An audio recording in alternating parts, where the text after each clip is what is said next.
Okay, we'll go ahead and call to order the Longmont Planning and Zoning Commission August 27th, 2025 meeting.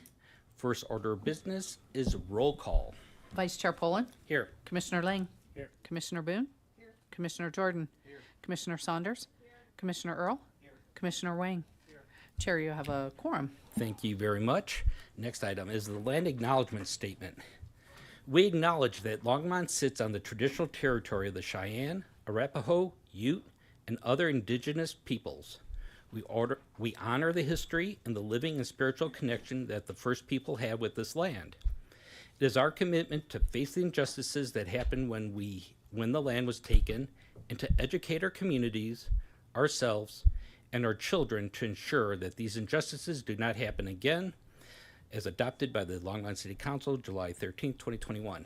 Next is communications from Planning Development Services, Grant Penland.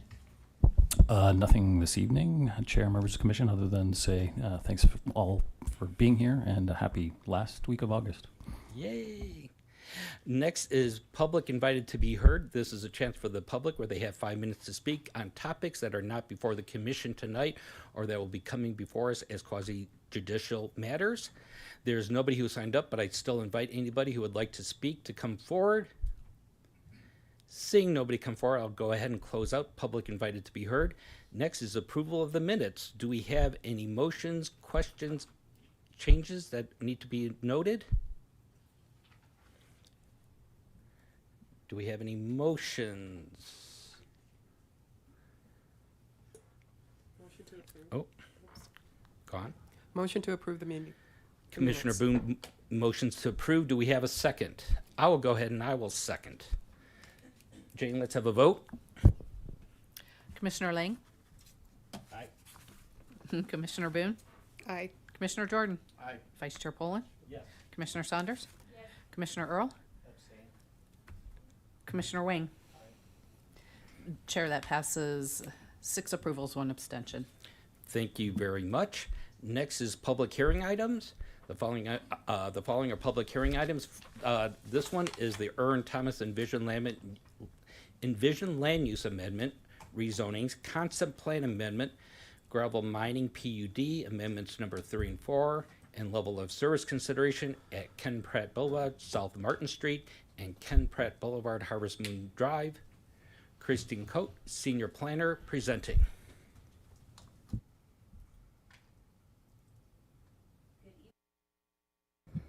Good evening, and thank you, Chair Poland and Commissioners. I am Kristen Cody, a Senior Planner in Planning and Development Services. And this evening, for your consideration, I will be presenting the Erwin Thomas applications, which include an Envision Longmont Comprehensive Land Use Amendment, a Overall Concept Plan Amendment, 2 rezoning requests, and a gravel mining PUD amendments 3 and 4. We'll also review traffic considerations.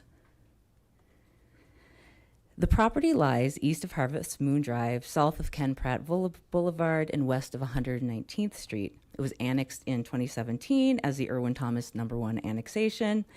It is currently zoned planned unit development. The Envision Longmont designations include mixed-use corridor, single-family neighborhood, and mixed neighborhood. As I've previously stated, the request is for 6 applications tonight.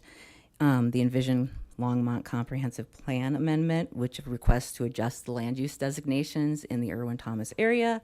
A Concept Plan Amendment, which is proposed to update the concept plan to include reclaimed mining areas for development. Rezoning number 1, which is directly east of Harvest Moon Drive. Rezoning number 2, which is the eastern portion of this property.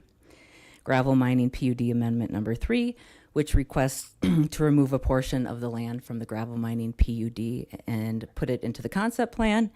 And gravel mining PUD amendment number 4, which proposes to remove the easternmost portion of the site from the gravel mining PUD to allow for future development. These applications request a reconfiguration of previously approved plans.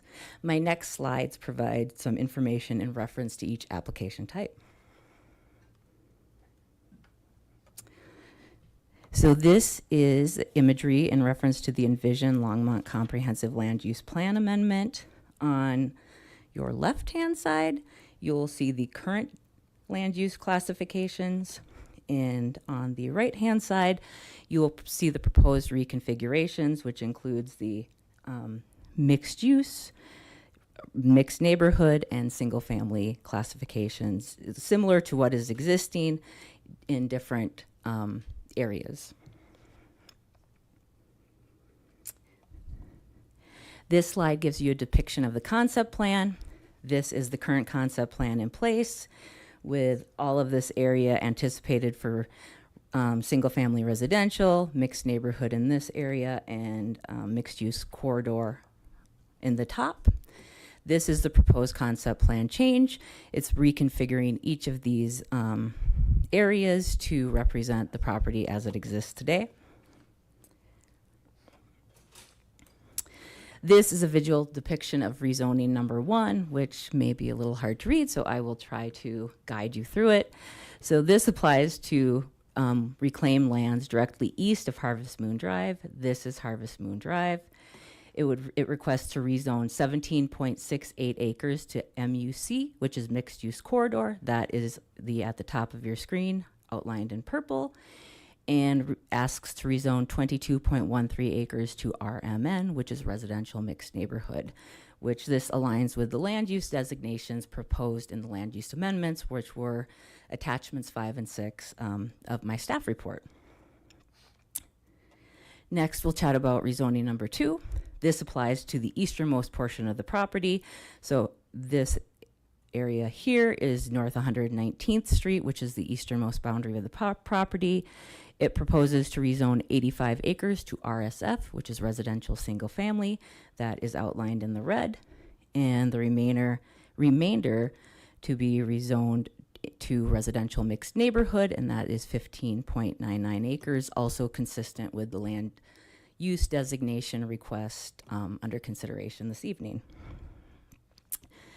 Then we have gravel mining PUD amendment number 3. This amendment removes the thatched area from the gravel mining PUD and allows for an updated land use planning to propose current development.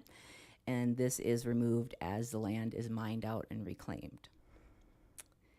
Gravel mining PUD number 4 does the same thing on the remainder of the site. This is North 119th Street. It proposes to remove the easternmost portion of the property from the existing gravel mining PUD to pose it for potential development. We do have some traffic study considerations to discuss tonight, so what we know and what we don't. The current traffic study shows unsatisfactory loss, which is level of service, at Ken Pratt Boulevard and South Martin by 2030, and at Ken Pratt Boulevard and Harvest Moon Drive and Ken Pratt Boulevard and Martin Street by 2045. That's what we currently know. What we don't know. So the specific land uses for each portion of this proposal are not set at this point. So what will be included in future traffic studies, if this is approved tonight, would be the entire network of public roads, sidewalks, and connections that will be a part of this Irwin Thomas development. The new roads and connections will potentially redistribute and change traffic patterns over time, and thus changing the final picture over time. So what will these applications do? What will be constructed based on these applications this evening if they are recommended for approval? So ultimately, nothing. No physical construction is authorized at this stage. This is only land use and zoning framework. So what is being requested tonight? Approval of the framework for the future development. So this would establish the basic structure for how the site may develop, and additional detailed refinement will occur later through subdivision and site plan reviews, engineering and traffic studies, stormwater and utility reviews, and other technical approvals. The applicant has requested a condition that would be as per the concept plan, I believe. The applicant is requesting some density flexibility. So they have requested density as part of the concept plan. And when density or anything is approved as part of a concept plan, you cannot request any kind of administrative modification on it because it is set forth by resolution. In a more standard setting, a project is allowed in some instances to request administrative modification up to 25% of the requirement. So because this concept plan would set forth the density and would remove that ability for the applicant to look towards a 25% amendment, administratively, they are requesting that the Planning Commission consider that approval tonight. What would that look like? So their current mixed-use neighborhood shows approximately 103 dwelling units, so the 25% increase would be 1,004 dwelling units. The single-family neighborhood in the concept plan indicates 174 dwelling units, and the 25% increase would bring that up to 217 dwelling units. Public outreach, a neighborhood meeting was held on May 22nd, 2025 via Zoom. The notice of application was sent on June 13th, 2025. Several comments were received from Left Hand Water District, Northern Water, CDOT, and Excel Energy, which correspondence was in your packet. And the notice of public hearing was mailed August 13th, 2025. Then there were some comments received regarding the site posting. So I will discuss that a bit. Site posting is indicated to us in section 1502.040.J3 of Longmont Development Code. The requirements include a weatherproof sign posted on the subject property or adjacent right-of-way. One sign required on each abutting improved street frontage. Signs must remain up until the final action and then be removed, and signs must state the notice type of application and city contact information. There are also timing requirements. Public hearing notices are required to be posted 14 days before the public hearing, and there's no requirement in code that talks about legibility from moving vehicles, but visibility is addressed. These are some photos that the applicant sent me as part of the required process for posting. So this shows images from the street frontages right of way and is attempting to confirm visibility from the right of way. Oops. And this is just a depiction of the sign imagery. So this is the signage that was placed adjacent to the site within the right of ways in reference to this meeting. And I will go to my recommendation. Staff recommends considering conditional approval, which is PZ Resolution 2025-7B, with the following potential conditions. There's no condition suggested in reference to the envisioned Longmont land use amendment. The concept plan amendment is indicated that support for the 25% administrative modification capability. Rezoning number 1, there's a I have requested that the condition be placed on that is recorded after the gravel mining is complete and property reclaimed on that portion of the site. For the gravel mining PUD amendment, I have also indicated potential conditions of the land use amendment must be approved, recorded before the ordinance, and the mining and reclamation of the phase must be completed before certification. Rezoning number 2 requests the condition of approval after the gravel mining is complete and the property is reclaimed. And the gravel mining amendment number 4 has proposed conditions of the land use amendment being approved and recorded. And the mining and reclamation of that phase must be completed before certification. That concludes my presentation this evening. I am here to answer any questions that you may have, and the applicant also has a presentation for you. Let's move to the applicant, please.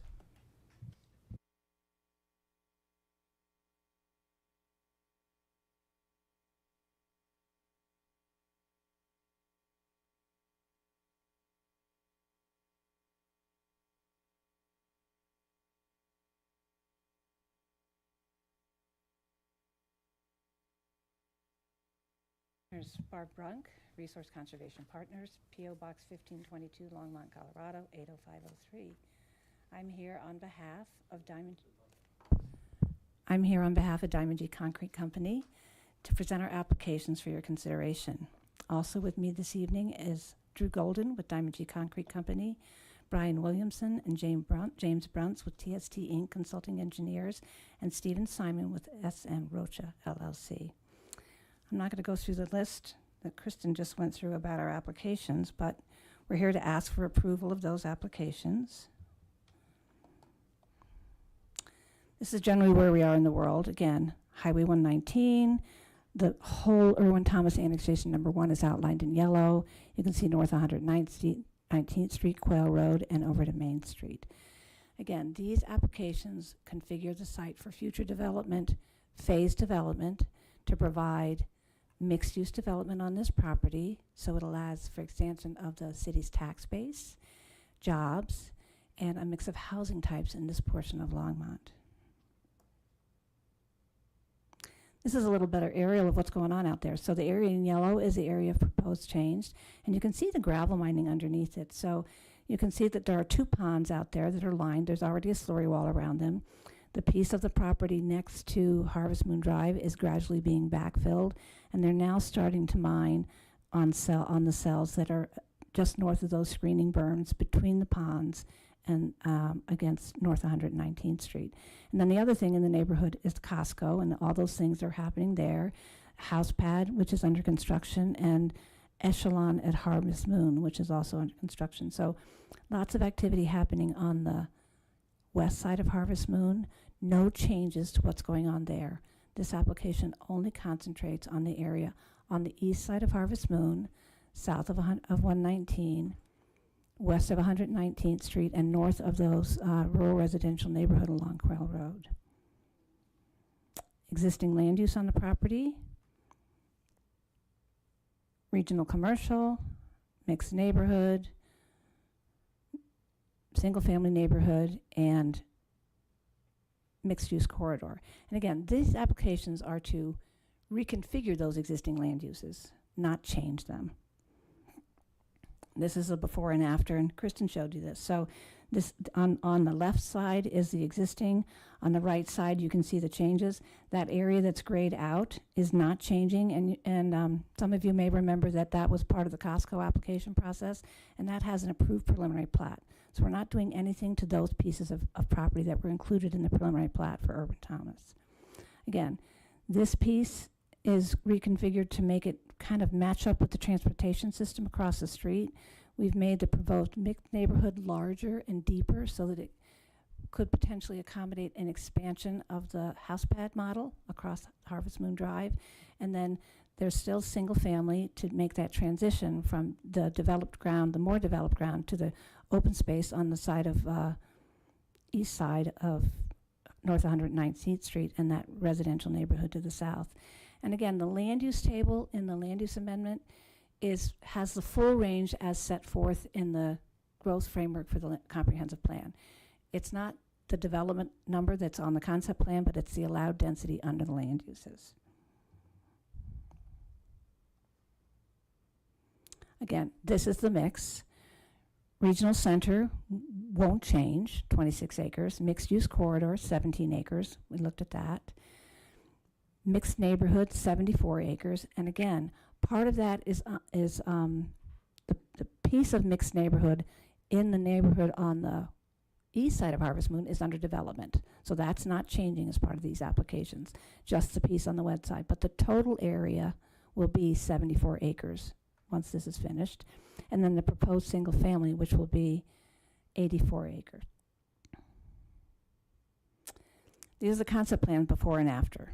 So you'll see that phase 1 doesn't change. So phase 1 existing is on the top, phase 1 existing is on the bottom.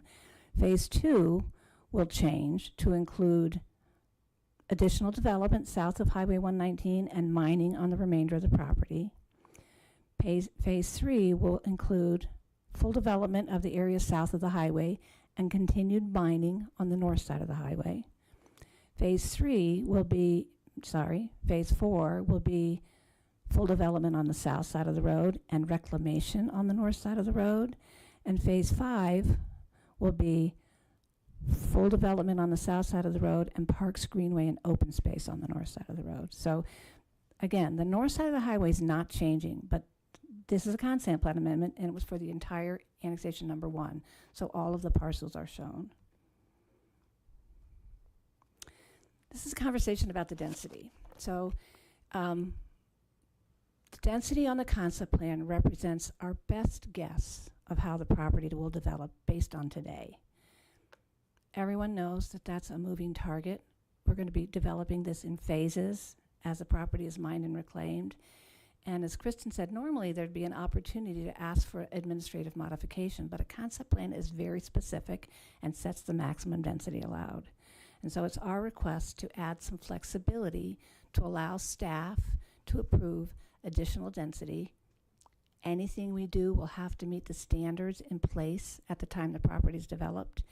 And the actual development will come right through the process. It'll come through the design review process. It'll go through public hearings. So nothing will be built at that additional density until it's reviewed by staff and approved by everybody who needs to look at it as it goes through the process. So the condition we would request is that the total density shown for phase 5 on page 1 of the concept plan may be increased by up to 25%, subject to administrative approval. Any such increase shall comply with all applicable city standards in effect at the time of development. Proposals to exceed this 25% allowance would have to go through a full concept plan amendment. Rezonings, this is just a before and after. So on the left is the existing zoning, and it shows this whole piece south of the road in the PUD. On the other side of Harvest Moon, the first phase would be those two places that are 17.68 acres of mixed-use corridor and 22.13 acres of mixed neighborhood. And that's the piece that we made big enough to potentially accommodate the affordable and attainable housing project on the other side of the road. So it had to get deeper to make that work. Rezoning number 2 takes the remainder of the property out of the PUD. So when rezoning number 2 starts, rezoning number 1 is approved, and the rest is PUD. If it's approved this evening, the remainder of the property will be rezoned to 15.99 acres of residential mixed neighborhood and 85 acres of residential single family. And land use plan says 84 acres, rezoning says 85 acres. That's because we zoned to the center line of the road, and so the right of way for 119th Street is included in the zoning. Okay, this is about the PUD development plan amendments. And so when the PUD was approved, it was for all of Irwin-Thomas annexation number 1 and all of Irwin-Thomas annexation number 2. And it was put in place at the time of annexation so the gravel resource could be recovered. So you can see on this slide, the blue area is where there's nothing changing. So that's all of Irwin-Thomas annexation number 2 north, all of Irwin-Thomas annexation number 2 south, and the portion of Irwin-Thomas annexation number 1 located north of the highway isn't changing. The area that's in the hatched area south of the road was removed from the PUD when the Costco applications come through the process, and the remaining part of the area south of the road, the south portion of Irwin-Thomas annexation number 1, is what the amendments are about. Again, this is just a before and after. So it shows how the piece will be removed from the PUD while mining is ongoing, and then that the piece will continue to be as reclamation is complete. So that's the way it would look. It's about 40 acres adjacent to Harvest Moon Drive, and that's what's going to be ready first. And so we're trying to position that to be able to move forward through the development process as applicants come along. This is amendment number 4. So again, this removes the remainder of the PUD south of the road from the highway. So still reclaimed ponds, and everything north of the road stays for mining and reclamation as it's approved on the existing final development plan. So that takes everything south of the road will no longer be included in the PUD for gravel mining.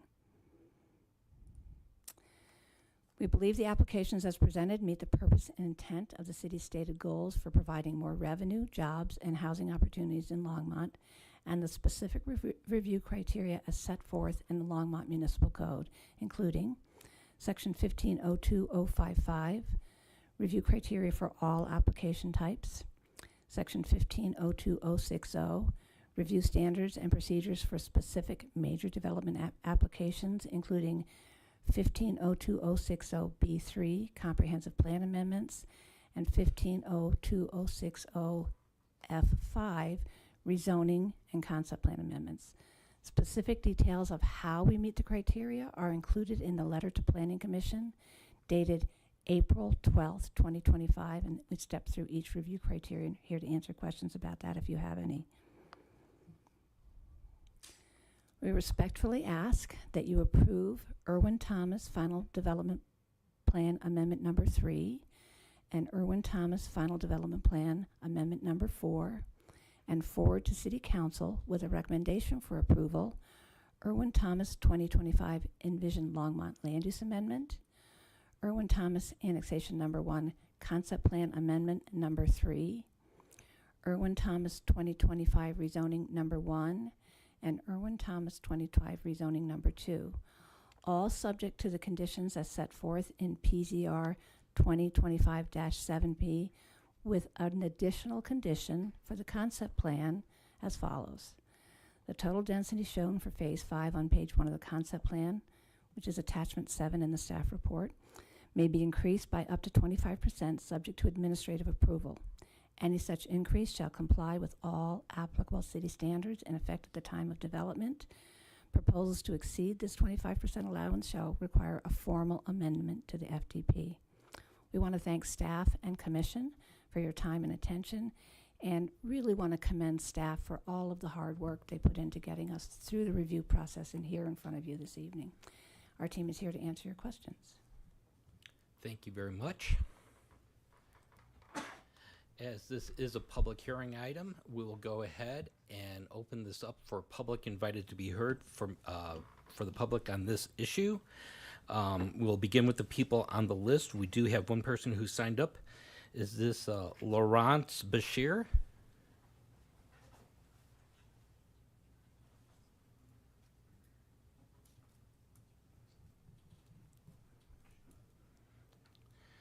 So once again, you get 5 minutes, and we ask that you state your name and your address for the record. Okay.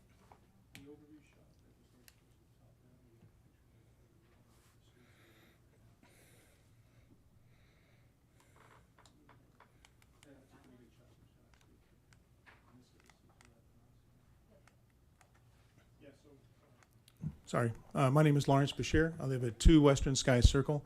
I've been to several of these PUD meetings, especially about the Irwin Thomas. And I don't know if you've been to many of them, but if you have, there's always been a contingent here from the folks that live along Quail Road.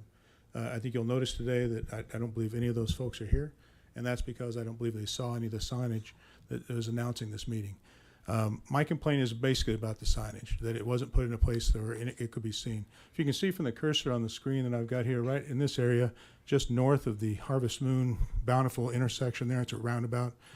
They placed one sign over here on the east side of the road toward the development, right? And of course, unfortunately, they used the front and back of the same sign. So the front side was just white, just says there's a urban development going on over here. The back side announced the meeting.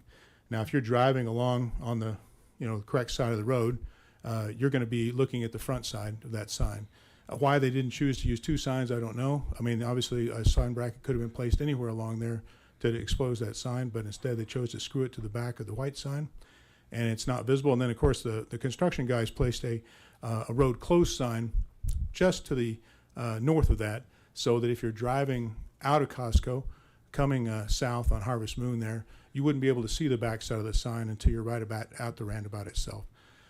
The other sign was placed out here on Ken Pratt, and unfortunately a little bit to the east of the intersection of Harvest Moon and Ken Pratt. Barb Brunk said that she drove by there and was able to see this sign somehow from the left turn lane, which I seriously doubt. if you're actually at the left turn lane up here by the corner, you have to look around behind your car to look back to where the sign was. And again, you see the white side of the sign, not the yellow side. The yellow side of the sign is on the back. And if you're leaving Costco and turning right, going east toward like Walmart out there on the east side of town, you're going to look at the front side of the sign again and not see the back side of the sign while you're accelerating at highway speeds. So I don't believe either of these two signs, were placed in a method in which they could be seen visibly from anyone on the street or anyone driving in a reasonable fashion. A short conversation with Altitude Lodge just a minute ago. I was at an HOA meeting across town where they're talking about legislative updates. These folks said that a signage that's supposed to be placed in visible fashion, okay, right? Visible means. And they talked about that mainly for towing and parking restrictions. And doing it on the back of like a street sign or doing it on the back of a speed limit sign does not meet the requirements for their visibility. And they said any judge would rule that that's just not allowed. Okay, so I'm a little disappointed that the city and Kristen Coate here has allowed Barb Brunk once again to place a sign in what I would call an inaccessible and invisible area, and somehow the city always seems to allow them to do this. And even though Barb says, oh, we're going to subscribe to all the building requirements here, this new development, every time that a new development goes in, this includes what's now called True North instead of House Pad, and the Echelon apartments there at the corner of South Martin and Quail, okay? Both of those got variances, obviously, to violate the city code on how much green space is required around them. So both of those are way underneath the amount of green space that's needed. So, even though they say they're going to build something here that's going to meet the requirements of the current city code, I doubt that will actually happen. So, and again, I'm quite surprised that someone from Quail Road isn't here. There was usually one vocal guy every time at one of these meetings. And I'm telling you, he didn't see these signs. So I just saw it a couple of days ago myself, announced it to our neighborhood who did get out word, and of course they chose me to come here and talk to you. So, but that's my complaint is basically about this signage. And it's not the first time it's happened. Again, once long ago when this development was just starting, right over here by the corner of Quail and south 119th, or I think it's called North 119th down here for some reason, even though it's South Martin on just parallel to it. They placed a sign just off the roadway because the roadway surface was really hard packed. You couldn't put the sign on the ground very easily. And they stuck it in the field down the embankment. And that was considered also visible at that time too. And I complained about that the first time that they did this. So it's not the first time they violated the signage rules. And I would love the city to finally stand up and tell the builders that, do better, right? Two sign brackets, fix this problem, no problem, right? Instead, they chose to use one and screw the yellow sign announcing the meeting to the back side of the first one, okay? So that's all I have today, so. Okay, thank you, Mr. Bashir. I will open it up for anybody else in the audience who would like to come up if they have anything to talk about. Seeing nobody come out, I'll go ahead and close up public invited to be heard for this subject.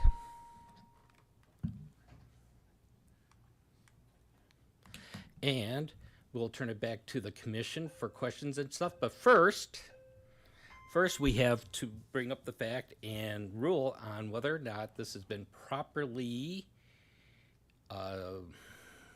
what's the word for it? Posted, mailing and posted. And this is for, I guess this is for Amendment 19, which is the certificate of mailing posting for the application and review, or is it for all three? Good evening, members of the commission. Jeremy Terrell, Assistant City Attorney. So what Chair Poland and I discussed briefly before the meeting is that under our land development code, under 15020J, there's a statement that if someone challenges the sufficiency of notice for a public hearing, we have to first consider whether or not notice was provided before the commission can proceed. And then in terms of what that sufficiency means, it's a matter of the sufficiency for the notice for tonight's meeting concerning all 6 applications.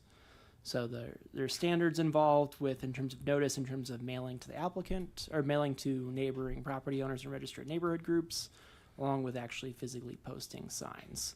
So it'll be the applicant's burden to prove that they satisfy the notice requirements. And if I may suggest, maybe you want to call Ms. Brunk up just to talk about what notice requirements she did, and the commission can then judge the sufficiency. So before we call Ms. Brunk up, can we have somebody go over what the requirements are per code? I think it was mentioned in the presentation, but if you can go over that again for this. Certainly, I can touch on that. And the public hearing notice and posting information is attachment 19 to my staff report. So these are considered major applications. There's a requirement to send notice to property owners within 1,000 feet of the boundary of the property, and also post visible signage. Let me go to that. So to post visible signage, it must be weatherproof, posted on the subject property or adjacent right-of-way. One sign required on each abutting improved street frontage, clearly visible to residents and passersby. Signs must remain posted until the final action and then removed from the property, and signs must state the notice type and city contact for information. And that is in accordance with 1502040.J.3 of Longmont Development Code. Thank you very much. Ms. Brunk, would you mind coming up?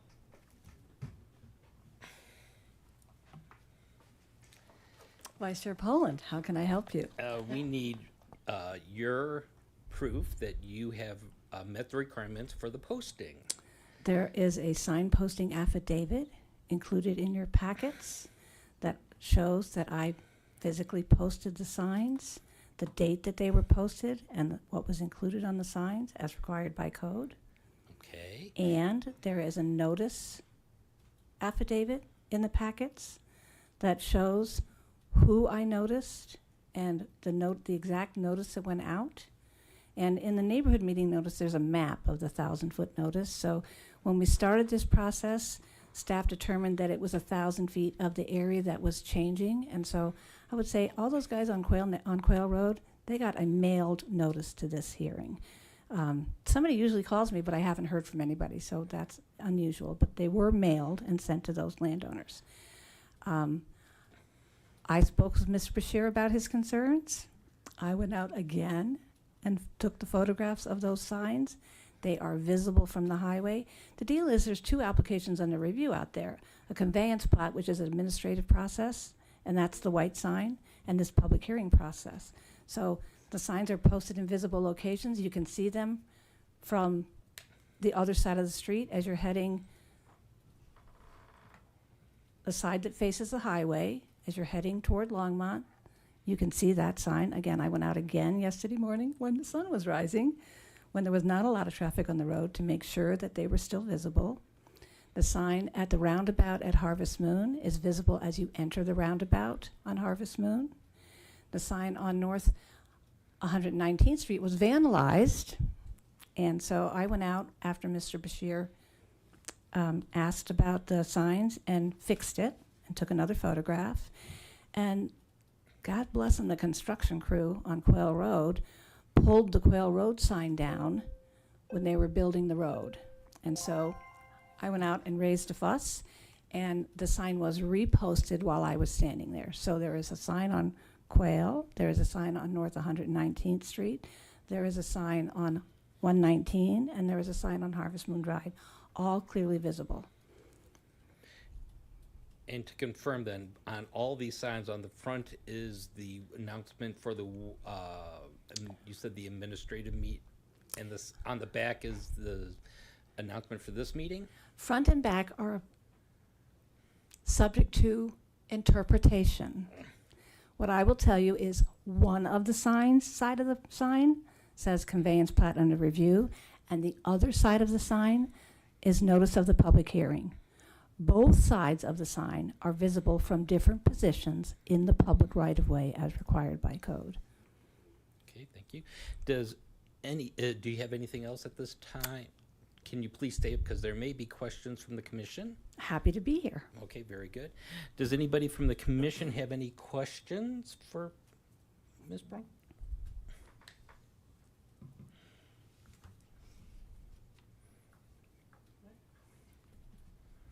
Okay. Commissioner Saunders. Thank you, Chair. Ms. Brunk? Mhm. Is that part? Okay, thank you for standing up and speaking about the signs. Can you put that, you had it up there, the code up there again on the screen? I'm curious about visibility for the sign and what that means. My concern about visibility, approved size. So an approved size of a sign on a collector street would be different than something on a highway street. So I'm curious where that approval size, where that size of sign is determined. Is that something that the city decides? Because while I may be able to see that there's a sign going by 55 miles an hour, I can't read it. And I'm concerned about citizens trying to stop and see what's on the sign, or the backside having to get out and go see the other side. That to me is not accessible for people.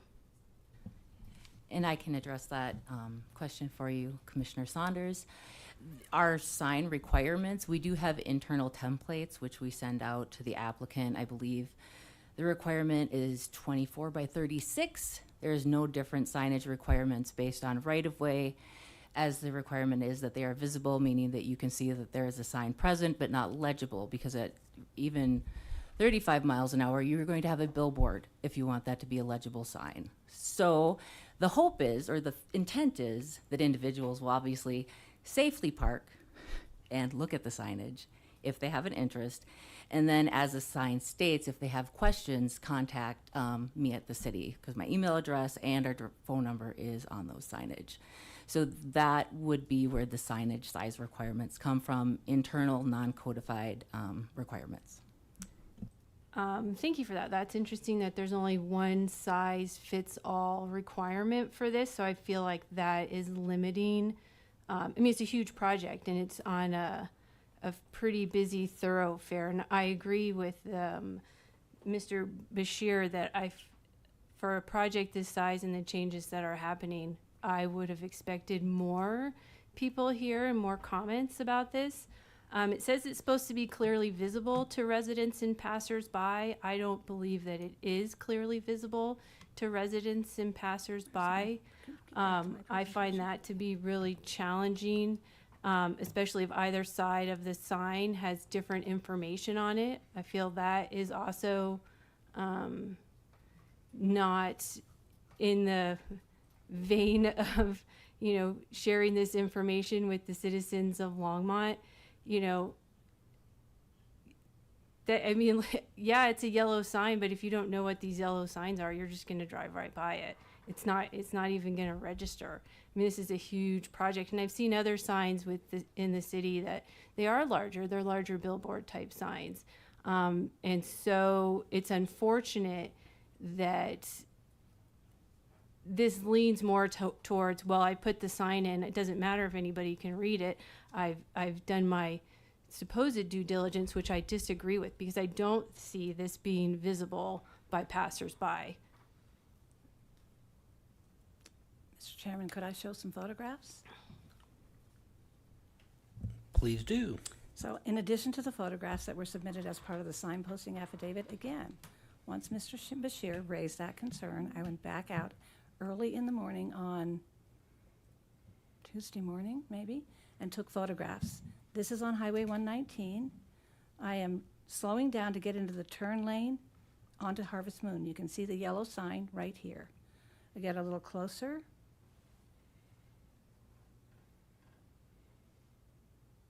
This is a little closer, so this is the sign on the highway. Again, this is my car mirror as I'm driving by. The sign is not, you can't read it, but it is definitely visible as required by city code. Again, there's the sign.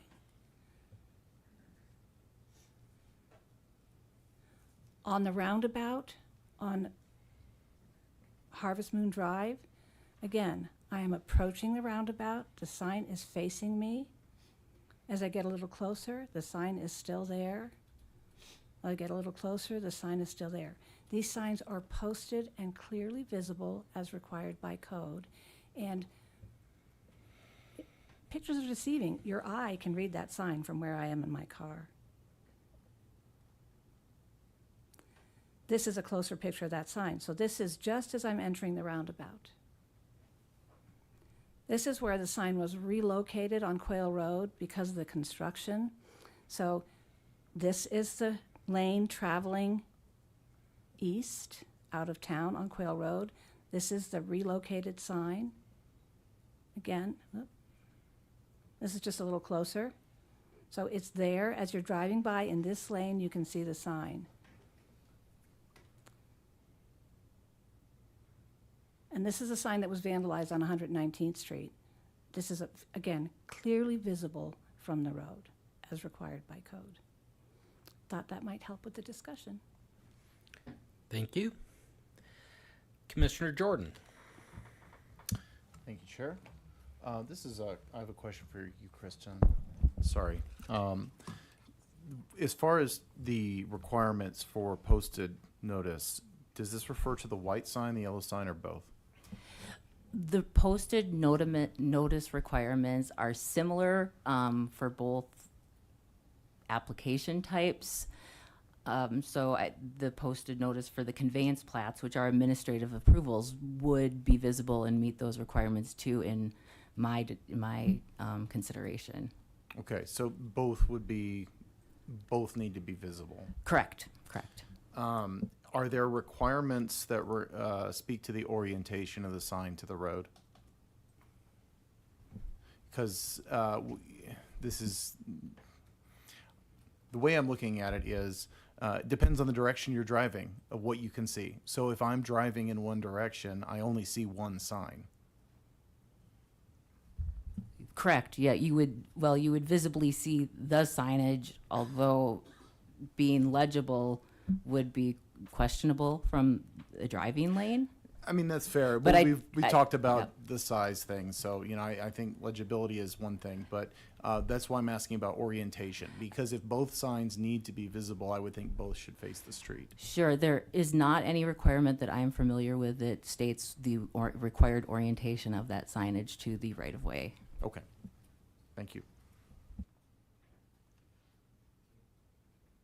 Commissioner Earl. Thank you, Mr. Chairman. Just a quick follow-up from Commissioner Jordan's comment. Hypothetical, if there was only one sign had to be up there, either the yellow or the white, doesn't really matter which one, does it have to be double-sided or can it be single-sided under the requirements?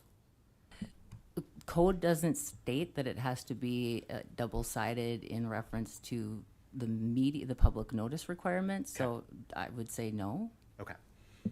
So what I'm hearing is that the code is non-terribly prescriptive in this and doesn't require this to be super legible, visible, or some of the complaints.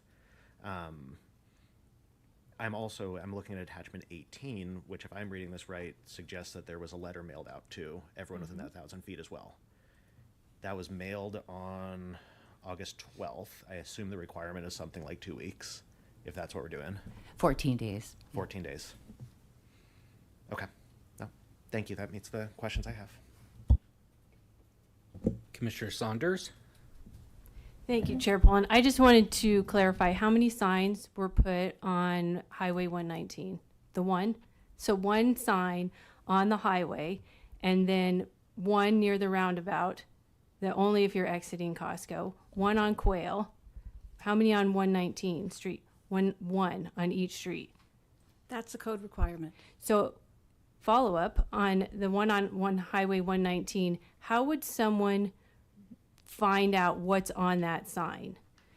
To planner Coates' comment about people can follow up with her about what's on that sign. How would one get to that information? Where would you park to then get out of your car to go look at the sign and write down the information about that development review? I can certainly address that, although it's going to be based on how I would handle that situation. I would park my car in the Costco parking lot, and I would walk using the sidewalks available to walk up to the sign to see what it said. I can't speak towards what other people would do, but I would find a safe place to park that's dedicated for parking and take a look if I was interested in what that signage said. Seems reasonable and safe. Thank you for that. But in the last day, I've seen pictures of people driving their cars and taking pictures from the driver's seat of these signs to prove at this meeting how legible they are. That is not safe. And that is not, for me, sufficient notice. If you have to drive by in your car, take a picture of it while you're driving to then see what's on that sign.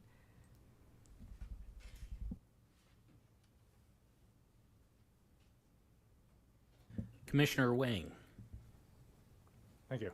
I have a question about the time span that these signs have to be out there. Like, what is the time frame? The mailing says 14 days, but what about the actual signs?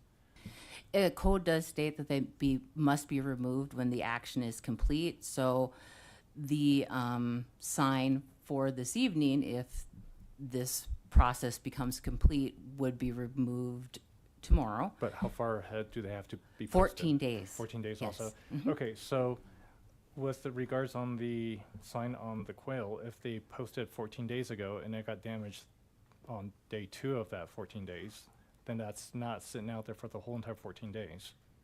Is there any leeway for, if a sign was damaged and it's not there, does that actually count that it's there?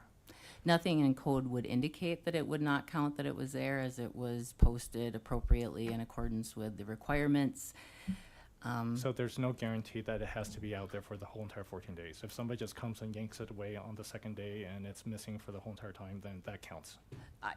I would say that would have meet the initial requirements, although it would be questionable in the rest of the impact, but nothing in code addresses vandalism or any of those any of the crimes of that nature. So I really can't address that this evening. And I want to make sure, Barb, you put the sign out on fix the vandalism Tuesday, 2 days ago. No, I fixed the vandalism sign when Mr. Bashir sent his email to Kristen on the 21st, I think. So that's like a week. Yeah, I believe it was last Thursday. Okay. Yeah, so when he raised a concern, I went to look at them just to make sure they were all okay. I was surprised that the sign was pushed over on North 119th Street, so I got out, unbent the sign, fixed it vertical, and sent Kristen a new picture. And I don't know when the construction crew took down the sign, but they put it up while I was standing there after it had been removed. So when I put it, there's a silt fence out there for the construction, and so I put it outside the silt fence thinking I was safe. Not so much. The way they're extending the road, they had disturbance outside the silt fence, and that's when they took the sign down. When I got there, it was just tossed aside. It wasn't damaged. So again, I can't tell you when they took it down, but I do know when they put it back up because I went and raised a big fuss. Okay. So the question is, does that count as being visible if it's on the side of the road on the ground? Thanks. Commissioner Saunders. Thank you, Chair Pullen. I think this might be my last comment on this, or question rather. So each sign for each street is the minimum. That's the minimum standard that you said that you have set and that you're proving right now. You've done the minimum of what code has complied you to do. I did what code requires. Okay. Post one sign on each street frontage. But you could do more. There's no code that says you can't put 2 signs on 119. Not to my There's no knowledge. code that says you can't have signs that have both front and back, the same information on both front and back, but maybe 2 signs, each different sign. So you could, if the intent is to put out public notice and sufficient notice for this larger parcel, you could put out more signs. It's possible. Commissioner Lang. Looking at where these signs are, and just by definition, the white sign is to say, notify people the development is, there's proposed development there, it's under review. Yellow is to notify of a public hearing for the proposed development.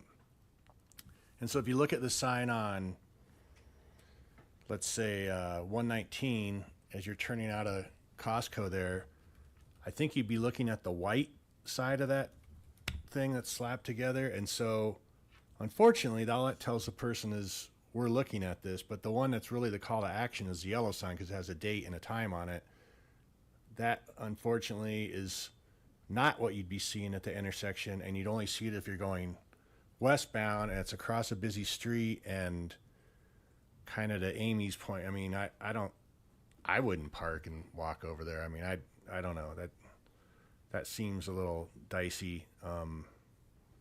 So I mean, you'd have to make a left turn, you have to find a place to park, then you got to walk around, look at the backside of the sign. So it does seem odd that you wouldn't just do the white and the yellow either right next to each other or one after the other, because depending on the direction of travel, one direction you know it's under development or review, and the other you know there's a hearing, and it's kind of hard to see too if you're flying down 119. So it would have been nice if you'd have had. I am not sure if you or why you guys kind of put it right next to each other, back to back. That seems unfortunate.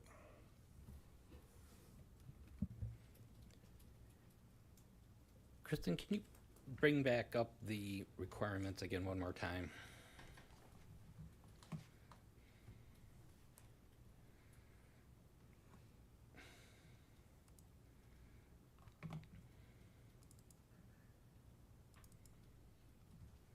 Thank you very much. As I go through these, first, signs must be weatherproof, city-proof for size, durability, and content. I believe we meet that specification. Posted on the subject property or adjacent right-of-way, we meet that certification. I'm going to jump down. Signs must remain posted until final action, then removed. For the most part, that has been met. If the signs were up, at some point they were removed some other way, but then they were reposted. I'm going to say we meet that, or they meet that item. Signs must state the notice type and city contact for information. They meet that. You can argue that they're small type, but it's within the specifications as set by the city code. Public hearing posted 14 plus days before remaining until hearing. That has been met. The one thing I believe that is in contention is one sign required on each abutting approved street frontage. That's not under contention. There is one, and that meets the requirements per the city. It doesn't exceed, but it does meet. And the last one is, I think, the one that would be where there could be the debate, clearly visible to residents and passersby. Now, a lot of talk has been on the one against 119. It's not visible when you're driving 55 miles an hour and going past it. I really doubt there's going to be many signs you could put up that you can really read and understand what was up there. I think the intent for the city in putting these up and the fact that it's on each road, and I think actually I will say this, the one on Quail might not have been needed because you're actually not built off of Quail Road. It counts. But it counts. We did it because it counts. Is there, okay, so it was needed. To me, this meets the clearly visible to residents and passerby. It doesn't state anything about readability. It's, to me, the intent is to say that, hey, something's going on here, and I've seen before driving through the city, it's the same sign. I've seen these before. If it piques my interest, I'll either go back, you can call up the city, or in this case, the residents nearby have been notified by mail. To me, that meets the posting requirements as laid out by LDC 1502-040J3. It may not exceed, they may not have gone to further steps, but they meet the requirements as stated in our code. Right now, I would have to approve this based off of the code. Looking forward to if there's any other comments from other commissioners. If not, what we will need is a motion. Oh, Commissioner Jordan. Thank you, Chair. I think I just wanted to say, based on Commissioner Lang, what you had said, you know, I think that the call to action is kind of the critical piece here. I think I'm kind of on the same mindset as you, Chair, in that I think that you've met the minimum, by my standpoint, but I think the code is weak here, especially if this is perhaps, I don't know, if a different type of development or whatever would either have the white sign or the yellow sign, but maybe not both. But in this case, there's a lot going on. I think it's always best to over communicate. So I think I'd look more towards the city to make some changes in terms of what they require by our developers. But I tend to agree. I think this meets the letter of the minimum what's required.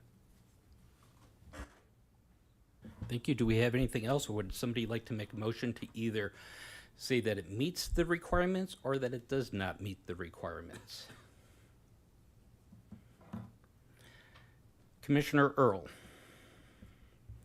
Thank you, Mr. Chairman. At the risk of being a broken record, I agree the code is weak. Agree this is not ideal, but I do think it meets the letter. I would make a motion that we find it does meet the requirements. Thank you. Do we have a second? Commissioner Jordan. I'll second the motion. We have a motion. We have a second. Is there any further discussion? If not, let's take a vote. Sorry. Commissioner Lang. Aye. Commissioner Boone. Aye. Commissioner Jordan. Aye. Chair Poland. Aye. Commissioner Saunders. No. Commissioner Earl. Commissioner Wang. Chair, that passes 6-1. Thank you very much. That removes the condition, the question of whether or not the signage was properly posted. We can go on to further discussions from the commission. If there's anybody with questions, comments about this public item, let's move forward with the questions. Commissioner Wang. Okay. I guess this question is for Kristen. There was a neighborhood meeting on Zoom back in May. I did not see any meeting minutes or comments in our packages from that particular meeting. And you're correct, there are no meeting minutes because meeting minutes are not completed on a neighborhood meeting. I feel that another appropriate way would have been to send you the link to the YouTube meeting in reference to the neighborhood meeting. I can say there were a number of individuals from the Quail Road single family that's in unincorporated Boulder County who did attend that meeting with questions that evening, but I did not include the link to the YouTube. But the neighborhood meeting is available on the Longmont YouTube channel. I did watch it. I just have a couple of comments on there. There was a person that called in, Mr. Jordan Hill, who wanted to submit some of his comments. You said to email it to you about a particular greenway plan that he and his neighbors have developed and that wanted to be put into in what's it called? Yeah, the record for the for the particular meeting. Did you ever get that? I believe he did send some comments in reference to the questions and comments he had raised at the neighborhood meeting. So yes, I believe he did send those. Okay, and that was entered into the official record for this particular project, and that will be sent along to the developers? Correct. They have seen those comments and are aware of them. Okay, thank you.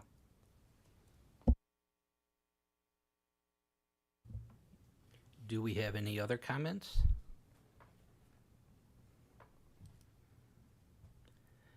Commissioner Earl. Thank you, Mr. Chairman. I want to explore the traffic study a little bit. And so I do have a question for the developer on it, but I want to start with Kristen, if you don't mind. I want to understand, given the comment that this is a preliminary study and there's going to be future ones, kind of what those different touch points are, what's required, what actually gets looked at and approved throughout the process. Sure, and our transportation planner is probably much better versed in addressing those questions, and I believe she is here, so I can speak to it very basically and indicate that any development will require platting and subdivision and site plan review. So in the course of those reviews, traffic studies are required, which would take into account infrastructure and right-of-ways being put into place to accommodate those developments. But I believe, I believe Josh Sherman is coming down to address those Thank in you. greater detail. You're welcome.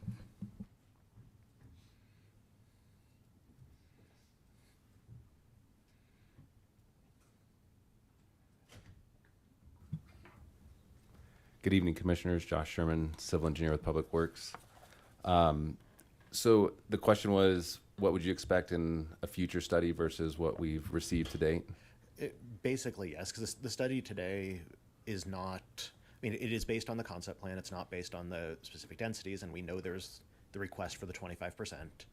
We Yes. also know there's no comments from CDOT, because they said they wouldn't review it this time, if paraphrasing, obviously. Sure. But just, what other chances does the city have to look at this and say, do we need different infrastructure in place?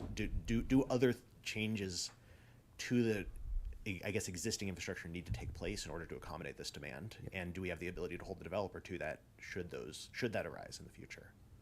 The short answer is yes. So each development application moving forward after concept plan would require a traffic study as a part of that complete application.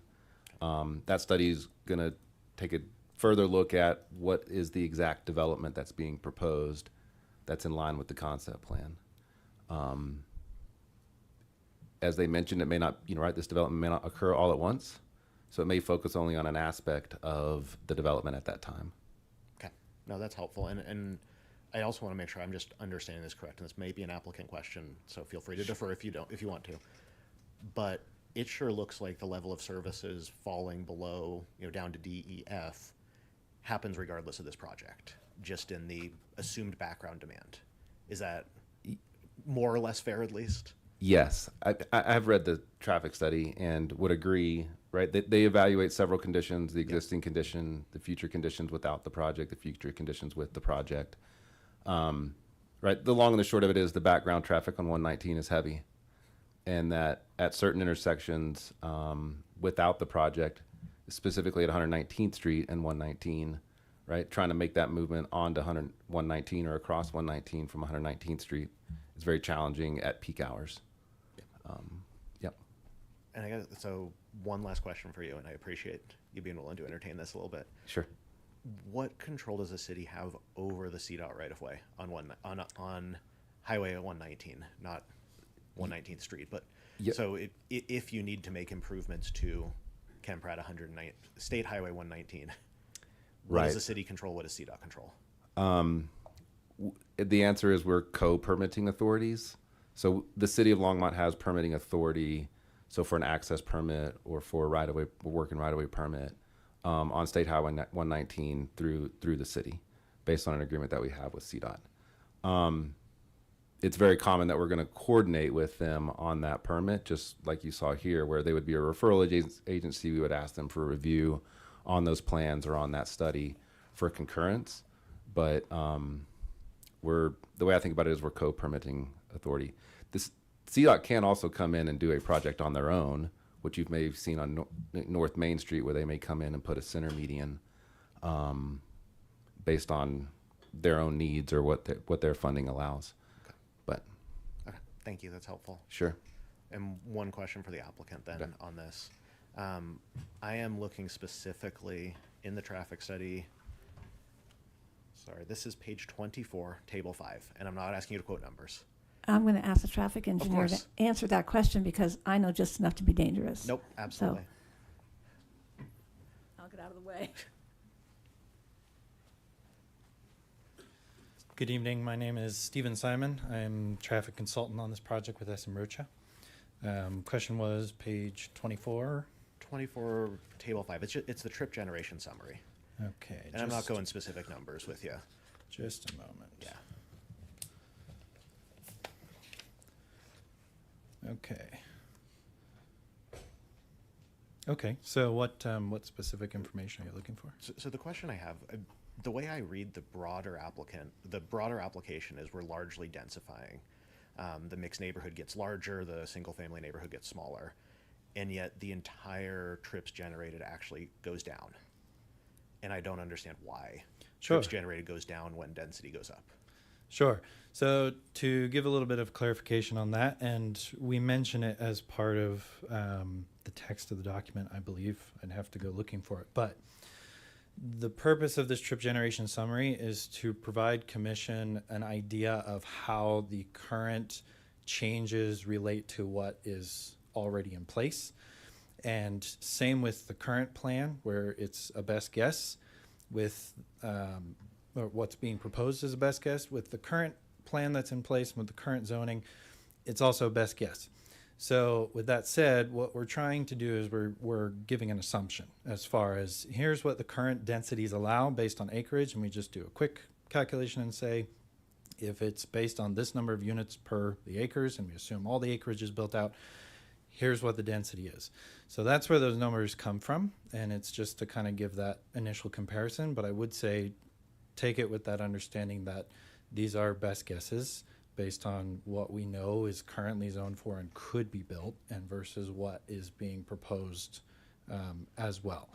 And so, yes, overall, you're seeing a increase as far as what they're proposing, but based on how the rearrangement works and what the applicant currently is proposing as far as what could actually be built, their best guess, these are the numbers that we're coming up with. And these are based on kind of that, well, what's in the plan as the density Correct. for each of those units. Okay. Yes. Thank you. That's helpful. Okay. Thank you, Mr. Chair. Do we have any other questions? Commissioner Lang.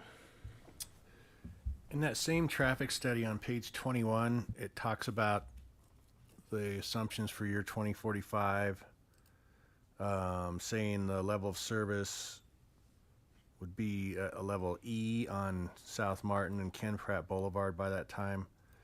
And then there's a sentence that says, as such, construction of dual left turn lanes for the eastbound and westbound left turning movements is a potential solution which will allow for overall LOSD operations during the afternoon peak hour. Who pays for that? I mean, I don't know. Would that be something? And kind of to Harrison's point, I mean, you got a kind of a co-thing between the city and the you know, the state. So I don't know. Just kind of curious. I have a little information that might help with this part of this discussion. I just have to find it. I brought the what if they ask question list, and there's a slide back in here, this one. Correct? Yes. Okay, so in that intersection, those lanes are there. They're just striped out. So they could be added with striping changes as opposed to construction changes. Does that help? Okay. So, and if it's our cause, I think you have to ask Josh, but I think it's our dime. Correct? I'm going to let the city answer that question, but typically development plays its own way as city policy, unless it's a fair share pro rata thing about what's there and what we pay a part of. Is that the answer? I just put words in Josh's mouth. That is the answer.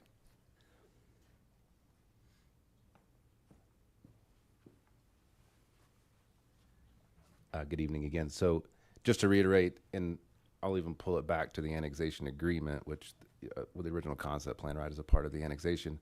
The annexation agreement more or less speaks to the same thing that the applicant said, and development pays for development. So that's also a part of the agreement that runs with this land and this property.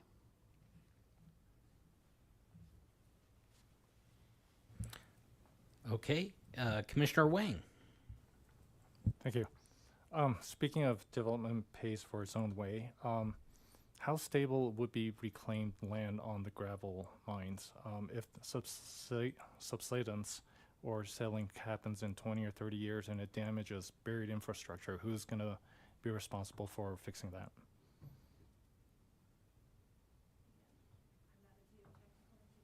However, any development that's built on reclaimed property has to pass through a geotechnical analysis to prove up that it's stable. Mm-hmm. So city won't let us build on ground that isn't compacted sufficiently to support the infrastructure. And this gravel is about 12 to 20 feet deep, so there's not a lot of fill there. It's not like a like a mining subsidence or something like that. So the ground will go up in lifts and be compacted to be able to support the infrastructure as part of the reclamation.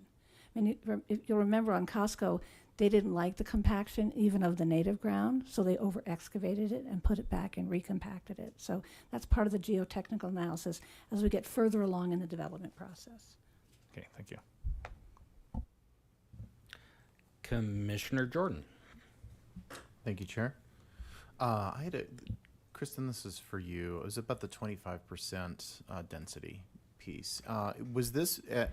Is this being requested to be added in because once we do a concept plan, we're locked in at a particular number of units?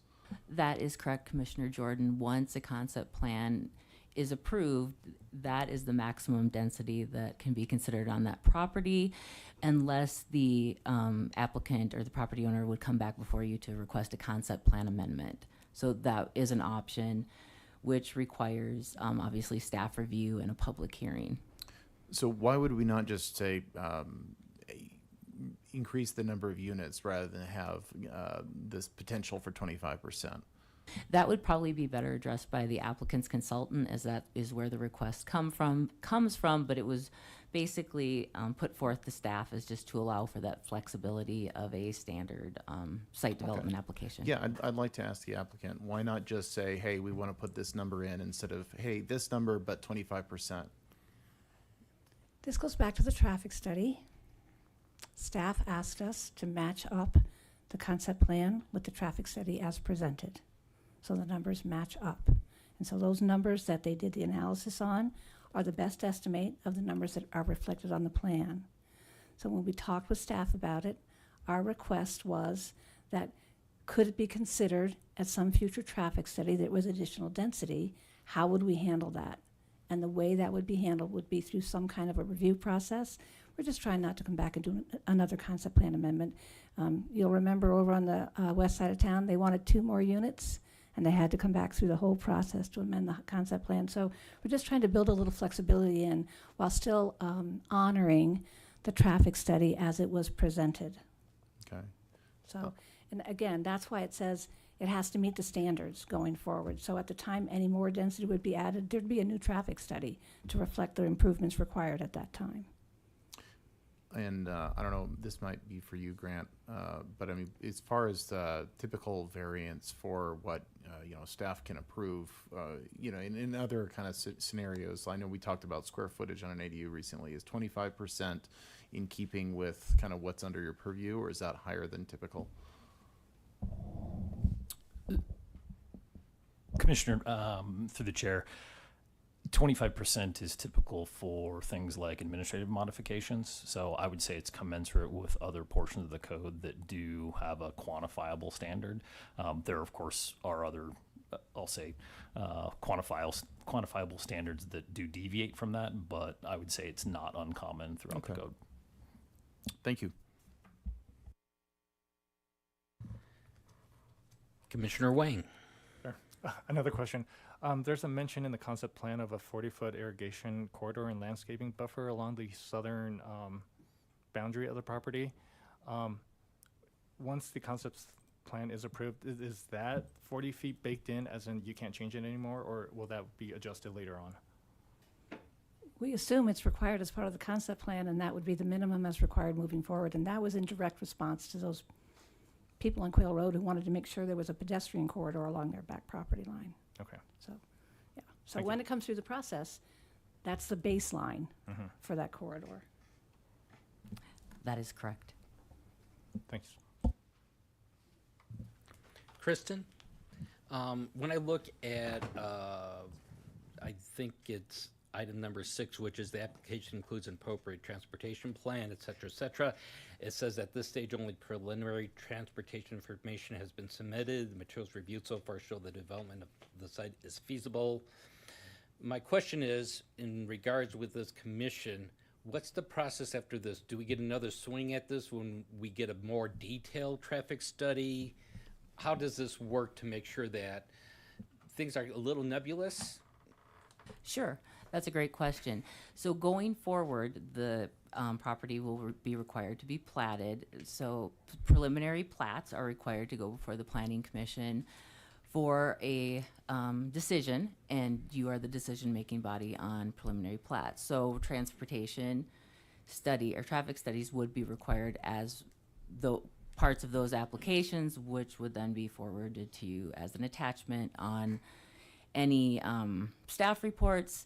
In reference to site plans, those are generally all administratively approved, but dependent upon the uses, because we don't really have the uses completely dialed in at this point, there could definitely be conditional uses, which would come before the Planning Commission for consideration as per code requirements. So over the course of the development of this acreage, this property will become before the Planning Commission in additional times. At the preliminary plat, is that where we may see additional information about road modifications that would need to be made to meet standards? That is correct.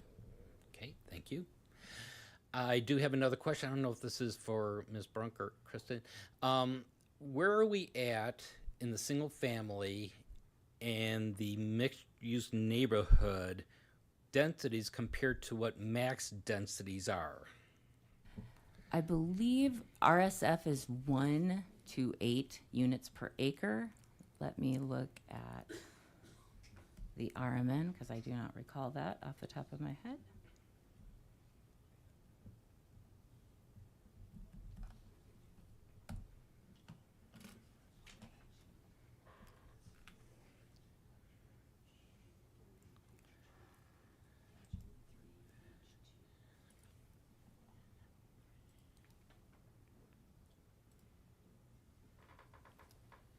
So RMN requires between 6 to 18 dwelling units per acre. Okay, and do we know where we are with the proposed, and I'm going to ask with the additional 25%? I will let our consultant take that question. I can see calculators coming out. Minimum. Yeah, just if I can get some quick numbers, just so I can feel good about the numbers. Where's your, it went to from 147 to 209 with a 25%. Hold on a second here. In Kristen's presentation, she calculated the difference. I just have to find it. Up. Here. So in the mixed neighborhood, in the total acreage, it's 803 units up to 1,004 units with the 25% increase. Okay. And the maximum density on that acreage would be, Brian has his calculator out.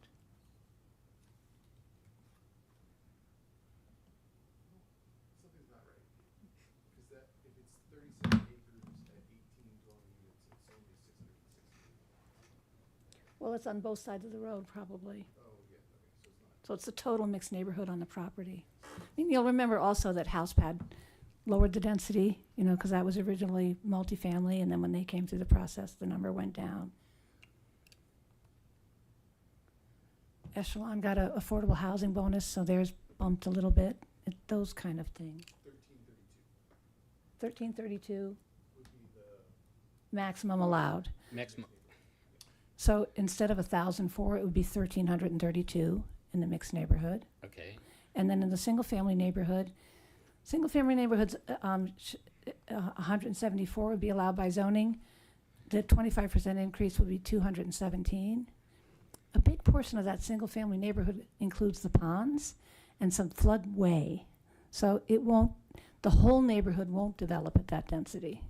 Does that make sense? And the traffic study made that assumption.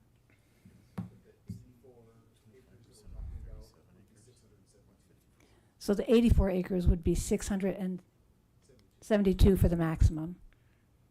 And 217 is what the plus 25% allows for. Okay. So we kind of went for the middle as we were looking at the land use.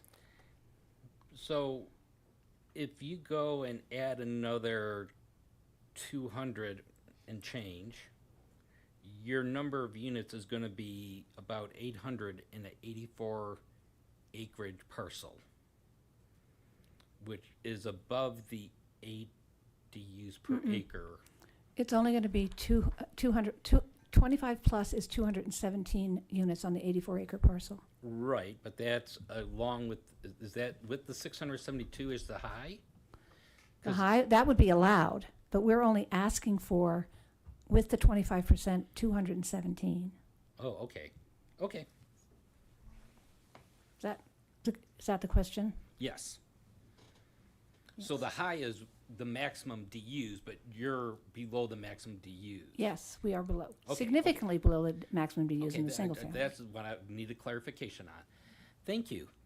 Commissioner Earl. I want to follow up on that and keep doing math. I'm sorry. If I'm understanding what was just said correctly, I get we're talking the 217 is the max you're asking for with the 25%. It's on an 84-acre parcel, so it's 2.6-ish dwellings per acre. But that includes a whole bunch of space that's never going to be developed because of the ponds. Is that correct? Right, so but that's the net density on that ground. And per So the there code, could that's be- how we calculate Yep, that. and so there could be smaller units. I mean, Yes. hopefully as we go forward in the world, single-family detached homes may be on smaller lots. I'm understood. Okay.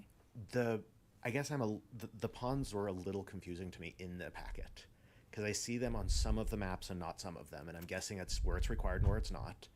But those exist in perpetuity, if Yes. I'm understanding what's being said correctly. Yes. Okay. They can. Well, I guess. Okay. nothing is forever, but current approval for the reclaimed gravel mine and the PUD require that those ponds are there. And the plan is to use those ponds for water storage and drainage as the property develops. Again, more information has to go through the staff process to make sure that works. And the floodway is the floodway. Yep. It is what it is. You can't build there. And the floodplain, if we want to build in the floodplain, needs to be modified through a process at the city if there's any density there. So it is a moving target, and it is a concept plan. I mean, Understood. yeah. But I mean, so theoretically, because to the point, nothing's in perpetuity, that could be changed, but that requires a new concept plan, a floodway amendment, and a whole bunch of hearings to go along with that process. We'd be right back here talking to you about it. Okay. It's helpful to understand the context of that because it is a little unclear in how it was presented for that part specifically.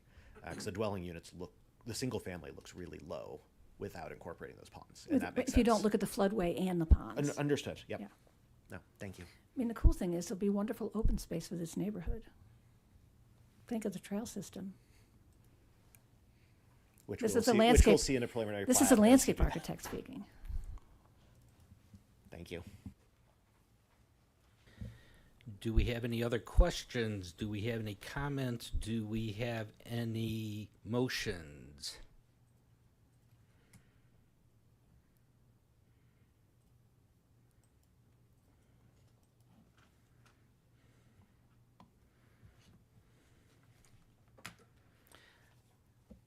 Commissioner Earl.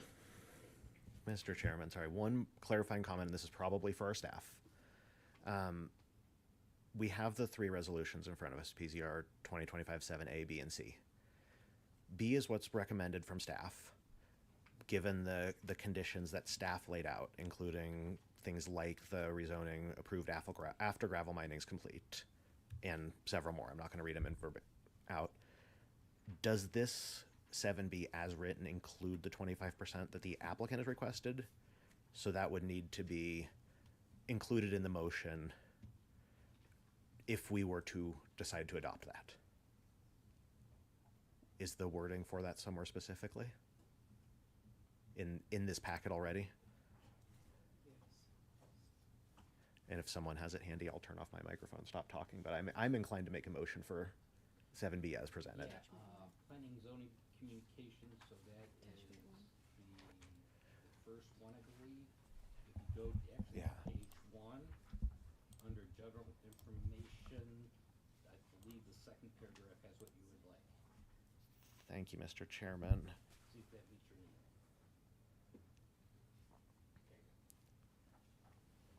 Oh, there we go. No, that's exactly what, so, all right. I managed to break that switch. Okay, cool. We'll deal with that later. I'm going to try to read this off the side here. It literally, plastic popped off. All right. Thank you, everyone, for your indulgence. I'd like to move that we adopt PZR 2025-7B as written, with adding the following condition for Annexation 1 Concept Plan Amendment number 3. That is, quote, the total density shown for Phase 5 on page 1 of the Concept Plan, Attachment 7, may be increased by up to 25%, subject to administrative approval.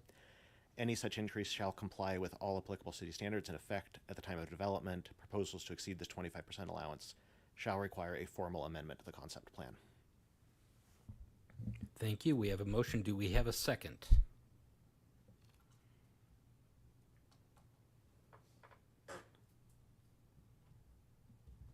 Commissioner Jordan. I'll second the motion.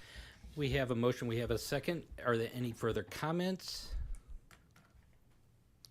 If not, Commissioner Boone. Just to be clear, there are 6 things being asked for tonight. Are we voting on them individually or All as as a one. group? All as one. Okay. Jeremy? Yes, that's correct. It'd be all of them approved with conditions as noted in PZRB. So the rezoning number 1 has a condition, the PUD amendment number 3 has 2 conditions, rezoning number 2 has 1 condition, PUD amendment 4 has 2 conditions, and then Commissioner Earl's motion adds a condition to the concept plan amendment. So the only one that would not have a condition is the amendment to envision Longmont, as reflected in the PZR. Thank you. In that case, I will second the motion. It was already Oh, seconded. it was already seconded. Never mind. I will third the motion.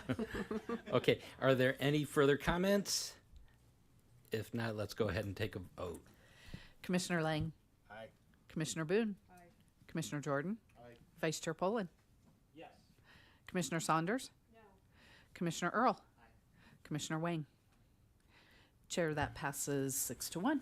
Thank you. This item will now be forwarded to the Longmont City Council for action. If you are unfamiliar with council procedures and intend to appear before City Council, please contact the Planning Division for further information at 303-651-8330. Thank you, staff, for that presentation. Thank you to the applicant. We'll move on to the next item. This is not public hearing items. Other business, the first item is the Southeast Urban Renewal Plan, First Amendment. Laura Moody, Development and Revitalization Director, presenting.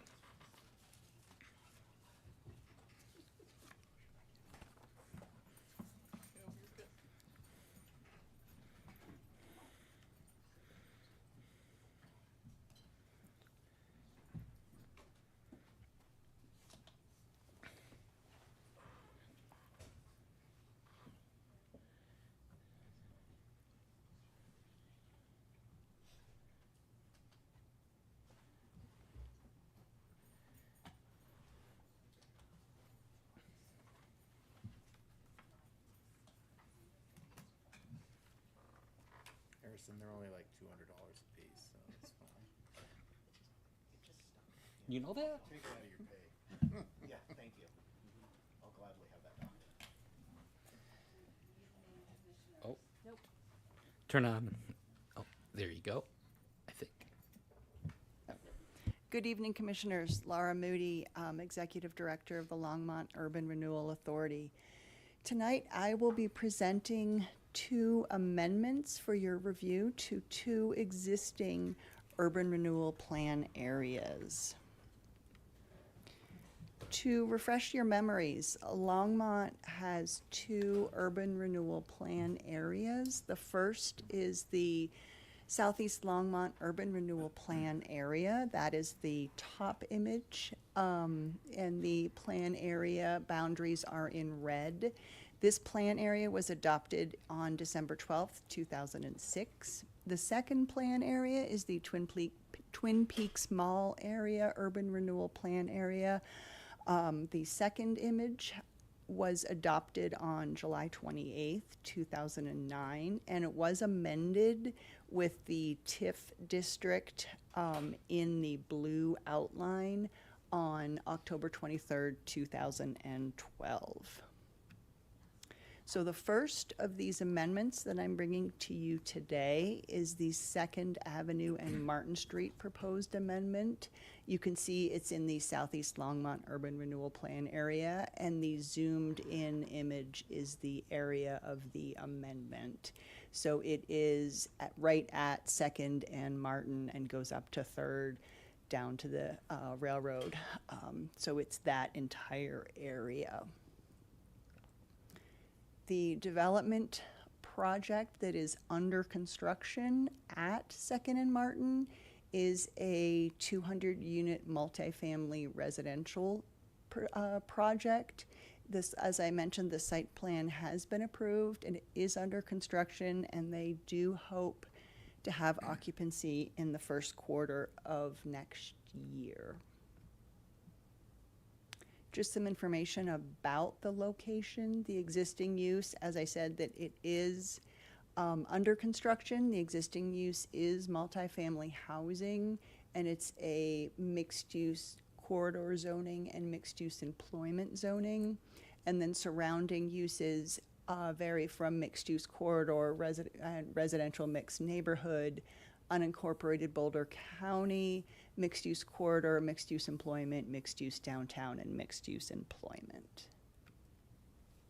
So how does this amendment match with Envision Longmont? The properties in this amendment exist within areas of change for the city. Growth would be desirable and beneficial in this area. Land in these properties present a balanced mix of residential, employment, retail, commercial, recreational, and other uses that allow residents to live, work, play, learn, and conduct much of their daily business within the city.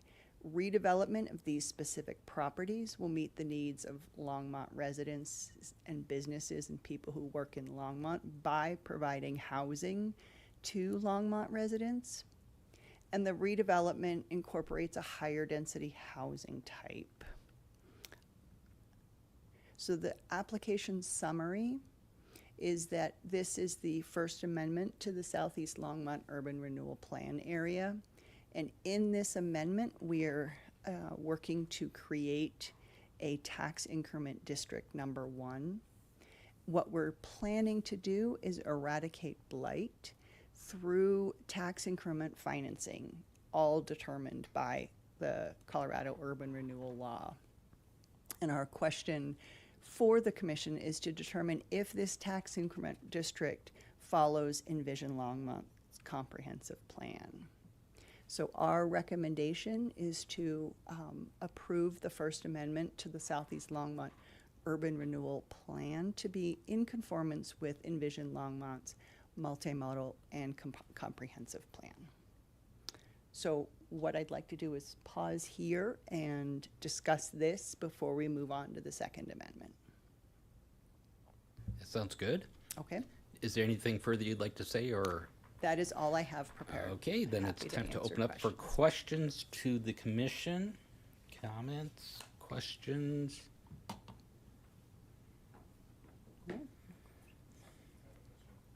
Yep. Commissioner Wang. Thanks. I just want to get some clarification. We're being asked to change or approve the amendment to add the tax increment to district, right? Correct. How does Tabor factor into this? Once it's developed or established, the district is established, would the owners within the district have to vote themselves to increase the taxes? Like, how does Tabor work with that? So it's not a tax increase. The way tax increment financing works is it's not a new tax.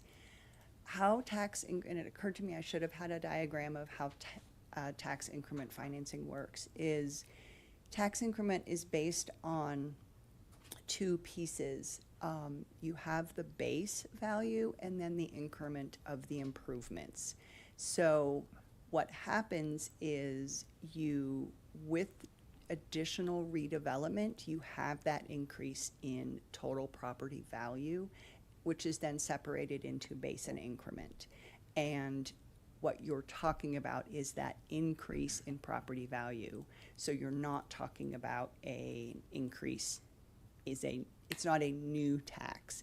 It's an increase in the total amount of tax pulled from that increase in property value. Okay, and the additional tax revenue can only be spent within the district, is that correct? Correct. Okay. So the tax increment financing, the tax increment generated within the plan area can only be used to eradicate blight within that plan area. Okay, thank you.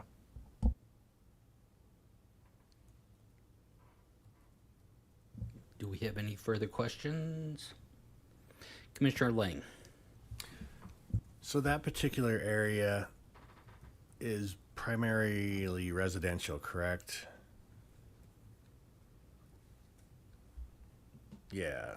Are you looking at, that is the actual property, and then that is the map of the area. Okay. No, the residential is, the property prior to being redeveloped was, and Grant can speak to this, the history of the property. It's a funky property, right? I mean, I think it was storage. yeah. Thank That's what I was saying. Thank you, yes. Meadow reclamation, thank you. Someone remembers better than I do. Then how, on the TIF, how does that tax get collected? I would think it'd be more from like commercial entities than people living in apartments. Because multifamily housing is taxed at, or a mixed-use housing is taxed at a commercial rate. Okay. So that you're taxing the owner of the mixed-use housing, is that how that's working? Correct. Okay. Residents are unaffected, obviously, they're just living there. Correct. Yeah, all right.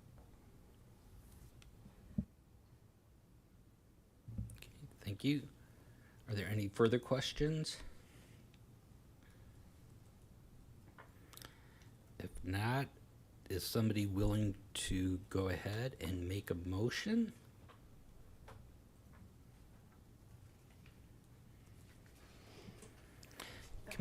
Commissioner Saunders. Thank you, Chair Poland. Can you pull the amendment up onto the screen so I can read it? That we had it. Thank you so much. I move that we approve the First Amendment to the Southeast Longmont Urban Renewal Plan to be in conformance with the envisioned Longmont multimodal and comprehensive plan. Thank you. We have a motion. Do we have a second? Commissioner Wang. I second that. Okay, we have a motion. We have a second. Is there any further discussion, any further comments, any further questions? I do have a comment. Yes. I do have a comment. I wanted to mention that it was helpful to have Tony Chacon come in, was it a month or two ago, and explain a lot of TIF to us.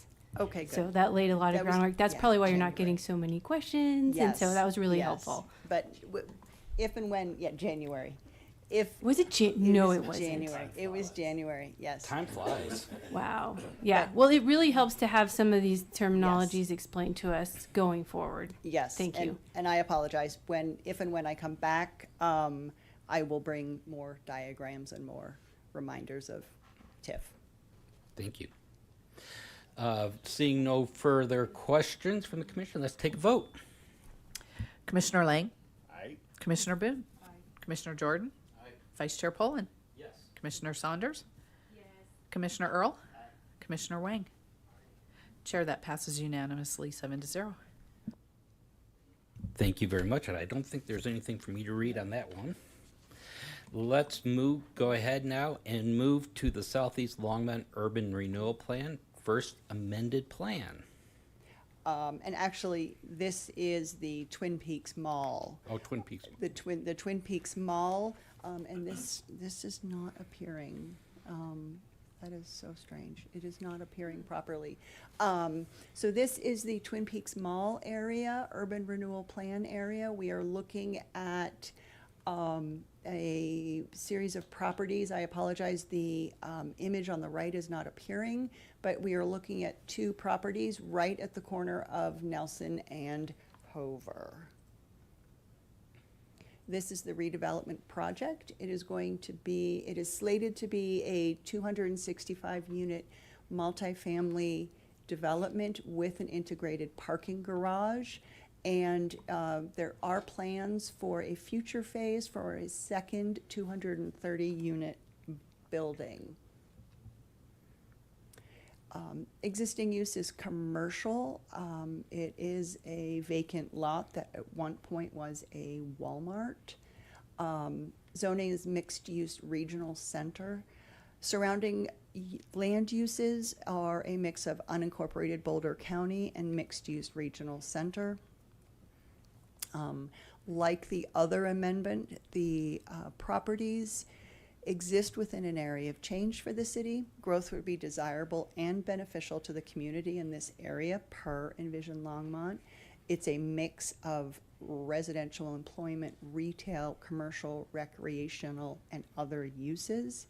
And redevelopment of these properties would meet the needs of Longmont residents by providing additional housing.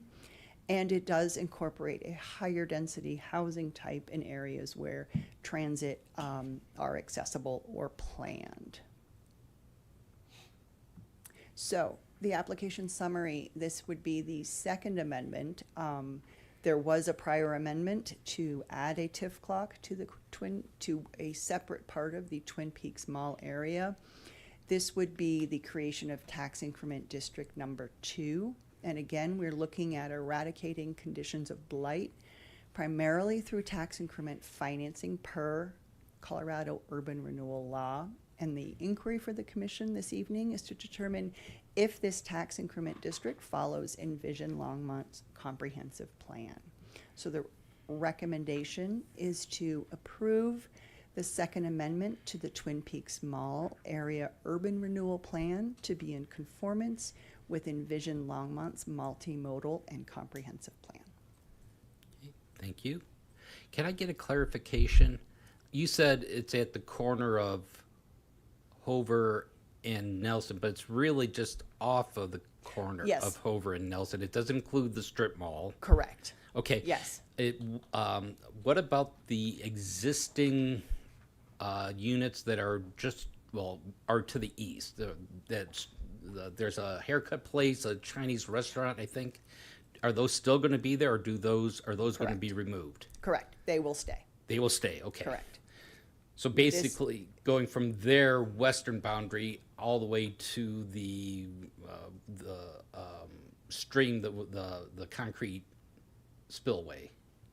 Yes. It basically we are not.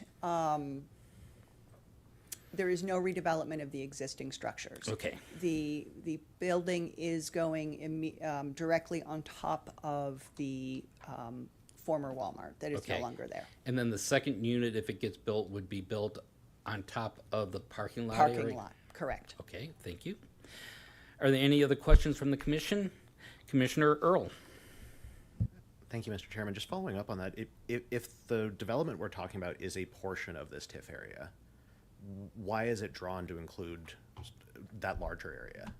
It's not. Gosh, I'm so sorry that the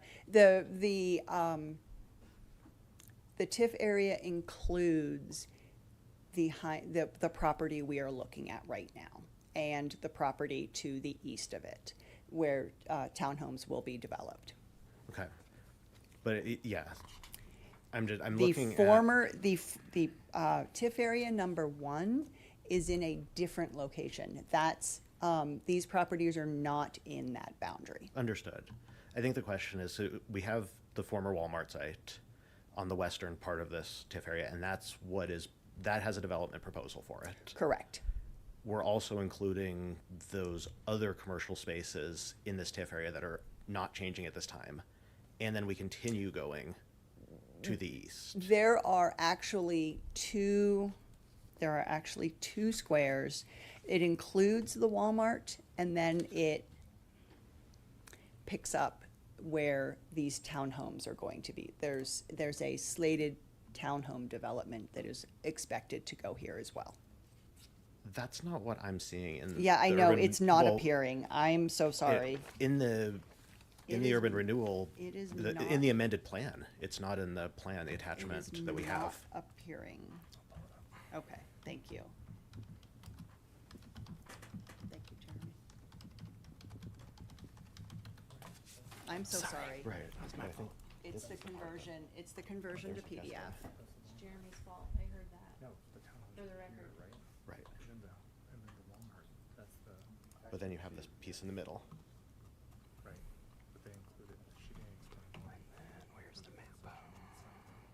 think she was saying they did. That's what I was trying to understand.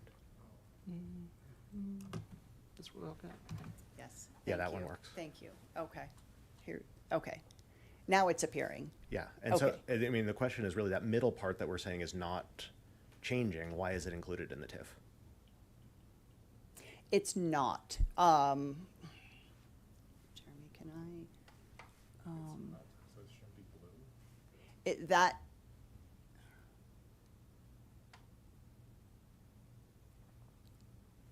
Because there is an Exhibit C that also, or I think it's either B or C, that shows it pretty clearly also included. Yes, yes, Page 27, Exhibit C. yes, yes.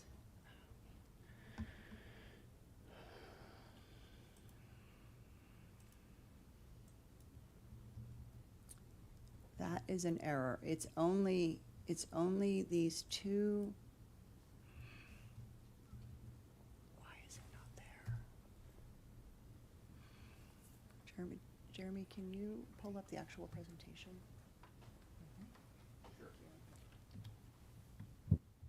Can we take while you guys go ahead and get that figured out, do you want to take a 5-minute break? Let's take a 5-minute break. Time to stand. Thank you, Chair. Appreciate you.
Okay, and we are going to go real quickly to Commissioner Saunders.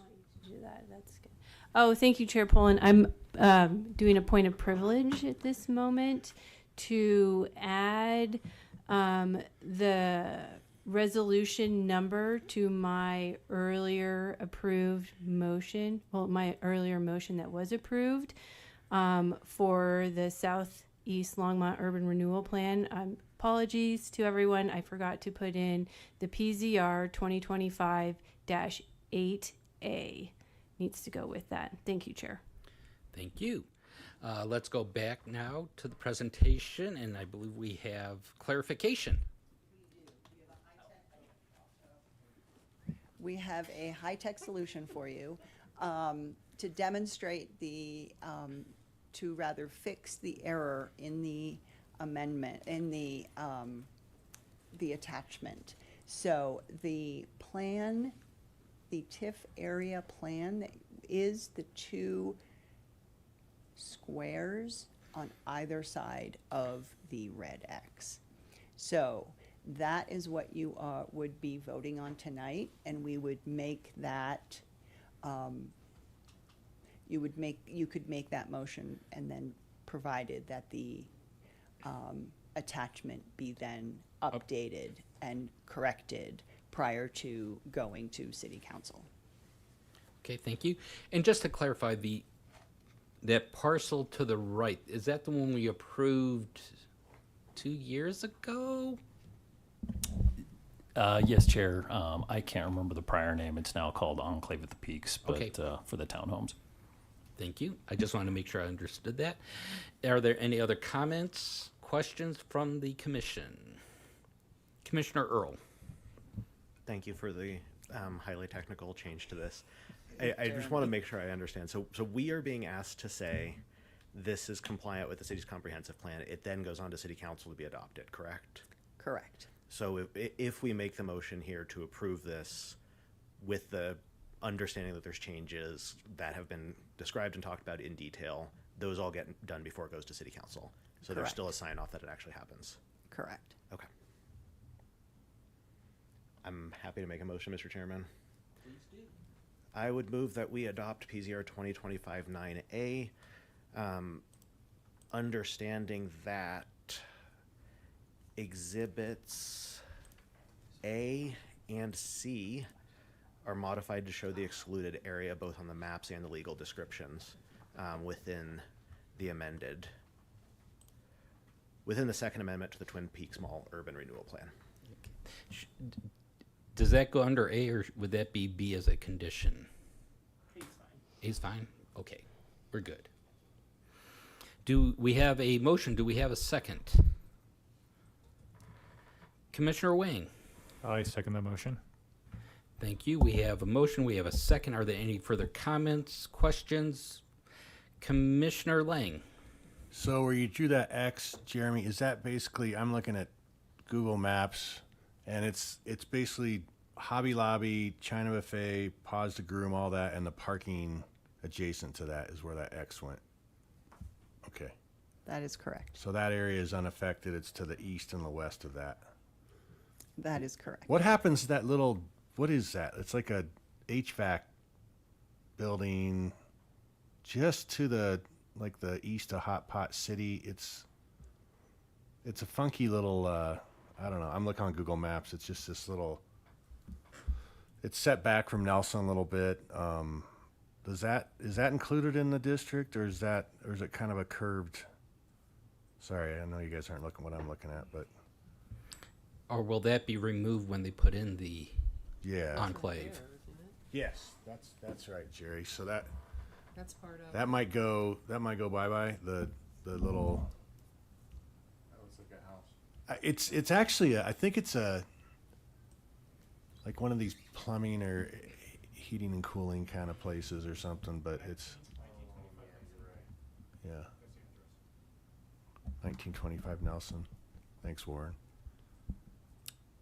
So to clarify, that will be redeveloped as part of the Enclave at the Peaks townhome development. Okay. So it's two kind of rectangular, one's kind of a portrait, one's kind of a landscape on either side of the Hobby Lobby property. for that district. That's correct. Okay. All right. Thanks. Do we have any other comments, questions? Seeing none, we'll move to a vote. Commissioner Lang? Aye. Commissioner Boone? Commissioner Jordan? Vice Chair Poland? Commissioner Saunders? Commissioner Earl? Commissioner Wang? Chair, that passes unanimously 7-0. Thank you very much, and thank you very much for the presentation, Laura Moody. Thank you. We'll move on. Next item is final call, public invited to be heard. This is a chance for the public to speak on any items.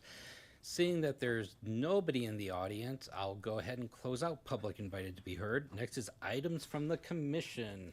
Commissioner Saunders.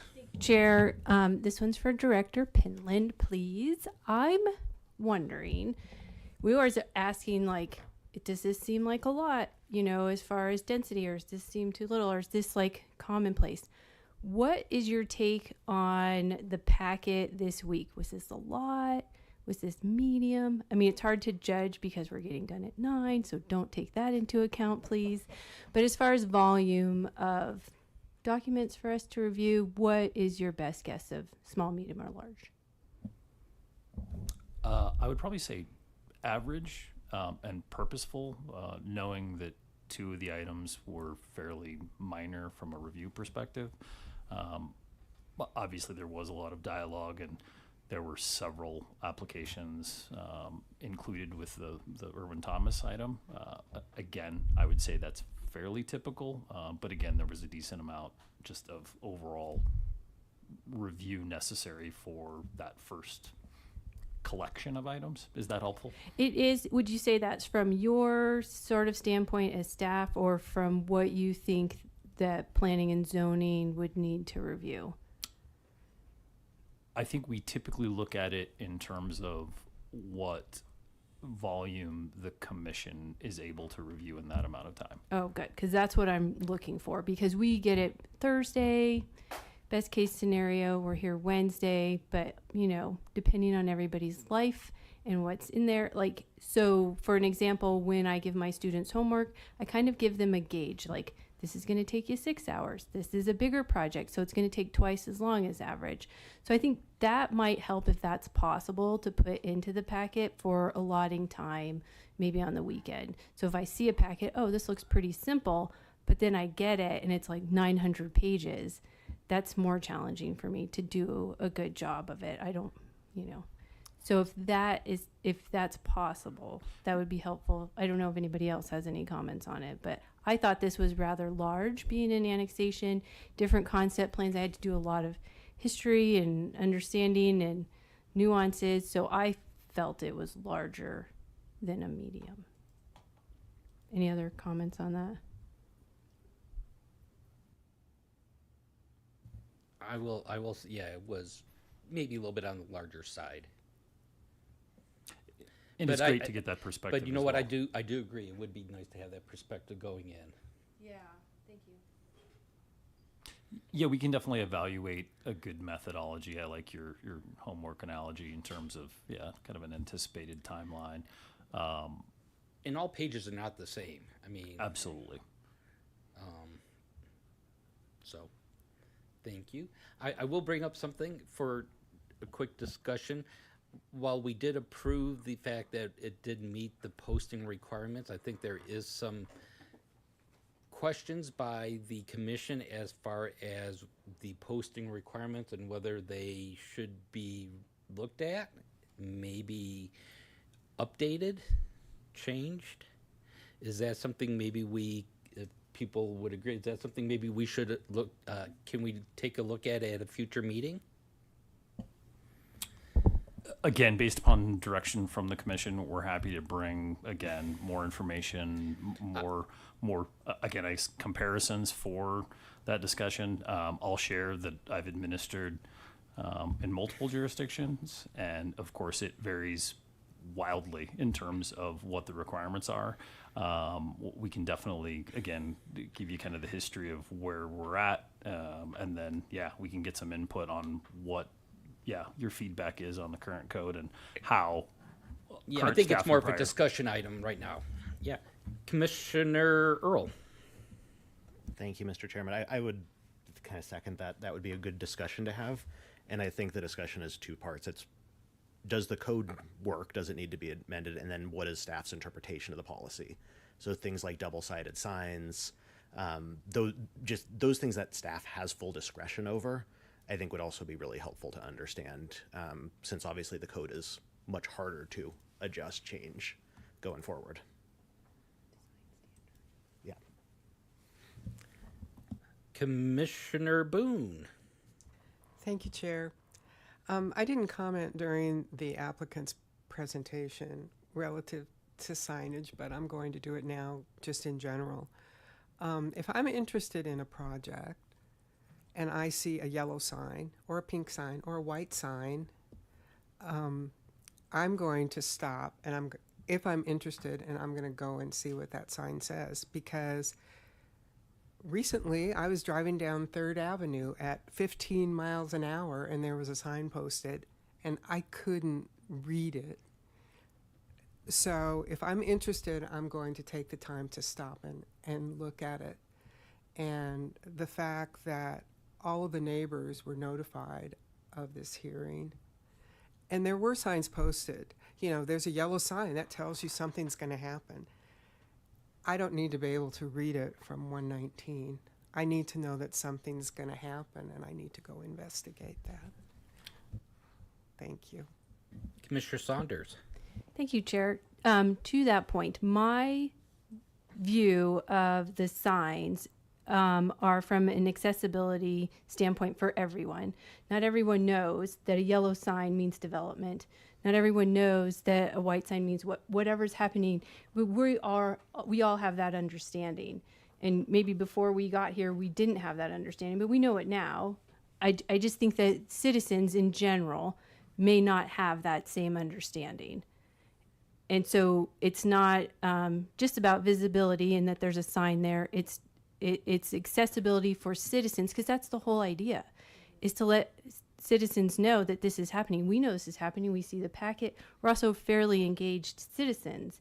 Not everyone is. Land development and zoning is not easy to understand. It's fairly complicated. So any steps that we can make it easier for citizens to have that access, I'm all for. Yeah, thank you. And my big thing, I mean, I'll just comment. I may not be able to read something, but what I would do, and if people are still listening out there, what you can do is you can call the planning department and say, I saw a sign at 119 and 119th. But they don't, okay. What does that sign mean? I don't know they would know to call that. I don't know they would know that's the Well, department to call. Once again, that's why we want to have a discussion, because Okay. I think there's a limitation to how much, what you can actually put up to, for people to say. I mean, you're not going to put up a billboard saying we're going to build here. So I think that's why we need a discussion to what's logical. I think it could be better. So that's why we suggested that. Perfect. Any other items from the commission? Commissioner Earl. Thank you, Mr. Chairman. Very quick, and Director Penland, you're smiling. I think you already know what I'm going to say here. I hope when you give an update here and we talk calendar that we have a time set, or we'll soon have a time set to talk about or continue the discussion we had about single-family attached, or single-family detached. No, Attached in single-family zoning, residential single-family zoning. I'm sorry, the words don't make sense there, but I think you know what I'm asking about, the discussion we had previously. I do, and I can clarify. I have an update. Thank you. I don't know if that's good or bad, but I appreciate an update. Very good. Any other items? If not, and seeing that we do not have Council Representative Rodriguez with us today, we'll move to the next item, which is Planning Director Grant Penland. So I do have updates. Probably good news, bad news on some fronts. We actually have about 9 or 10 items that are generally land use related that are in the queue, for all intents and purposes, ready to get scheduled within the next month. So pretty much all agendas in the upcoming months will probably be full. And I can walk through kind of the general content real quick, but going back to the request of the Planning Commission, so I'll answer twofold. One, as you just heard, we have lots of land use items that we need to cover. Secondarily, you may or may not know, but council has actually given us some priority work in the last few months, dealing with, again, their priority projects being Sugar Factory, Sugar Mill, Steam Area, and others. So a lot of staff's time has been taken up by that. So the bad news is I don't have a specific timeline in which we have that scheduled to come back to you, but of course, it's on our radar. We're still actually slowly doing additional research. So again, we have not forgot about it, but we are getting some additional pressure from council to work on some other things currently. So I'll walk quickly through kind of the pending items moving forward. And I'm just going to cover the type just to give you an idea. Right now, just based upon timing, we don't have anything scheduled for the first meeting in September. And a lot of that's just due to staff coordination with the applicant. But we do have 3 items that are potential for September 24th. That would include 1 variance, 1 conditional use site plan, as well as a code amendment. I know that sounds like a lot, and so our request would be, if at all possible, we'd like to start at 6 p.m. I believe Jane sent out kind of a precursor to that, and let the commission know that that would be our ask. And so that is September 24th, and then October 15th, we have 1 preliminary plat most likely scheduled. I will say that it will have significant public interest, so we are keeping it. Yeah, I'm guessing some of you know which one to quit looking, Jeremy. Don't tell him, he won't show up. He'll feel like I did yesterday. Anyway, we will limit that to 1 item that night. We also may have the dialogue about starting that meeting early, 6 p.m. as well, just with the anticipated public input on that. And then we do anticipate a second meeting in October. We're trying to put 2 conditional use site plans on the same night, just from a topic perspective. I think one of them is probably less robust than what Commission has seen in the past for conditional use site plans, just because it is very, very heavily focused on the use, more so than the site plan. And so that's why we're trying to double that one up.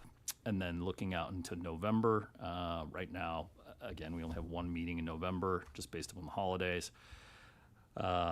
There's an annexation proposed that, and again, would keep it to 1 item, of course, because it is an annexation. And then we're looking at December 17th, again, the only meeting in December, 1 conditional use site plan, and then a potential dialogue about a code amendment. That's still very tentative. It may get pushed into subsequent year. So that's kind of the look ahead essentially for the remainder of the year. Like I said, we definitely like to start the September 24th meeting at 6 p.m. And then we'd again at least like to get input as well on starting the October 15th early as well, just based upon anticipated public interest.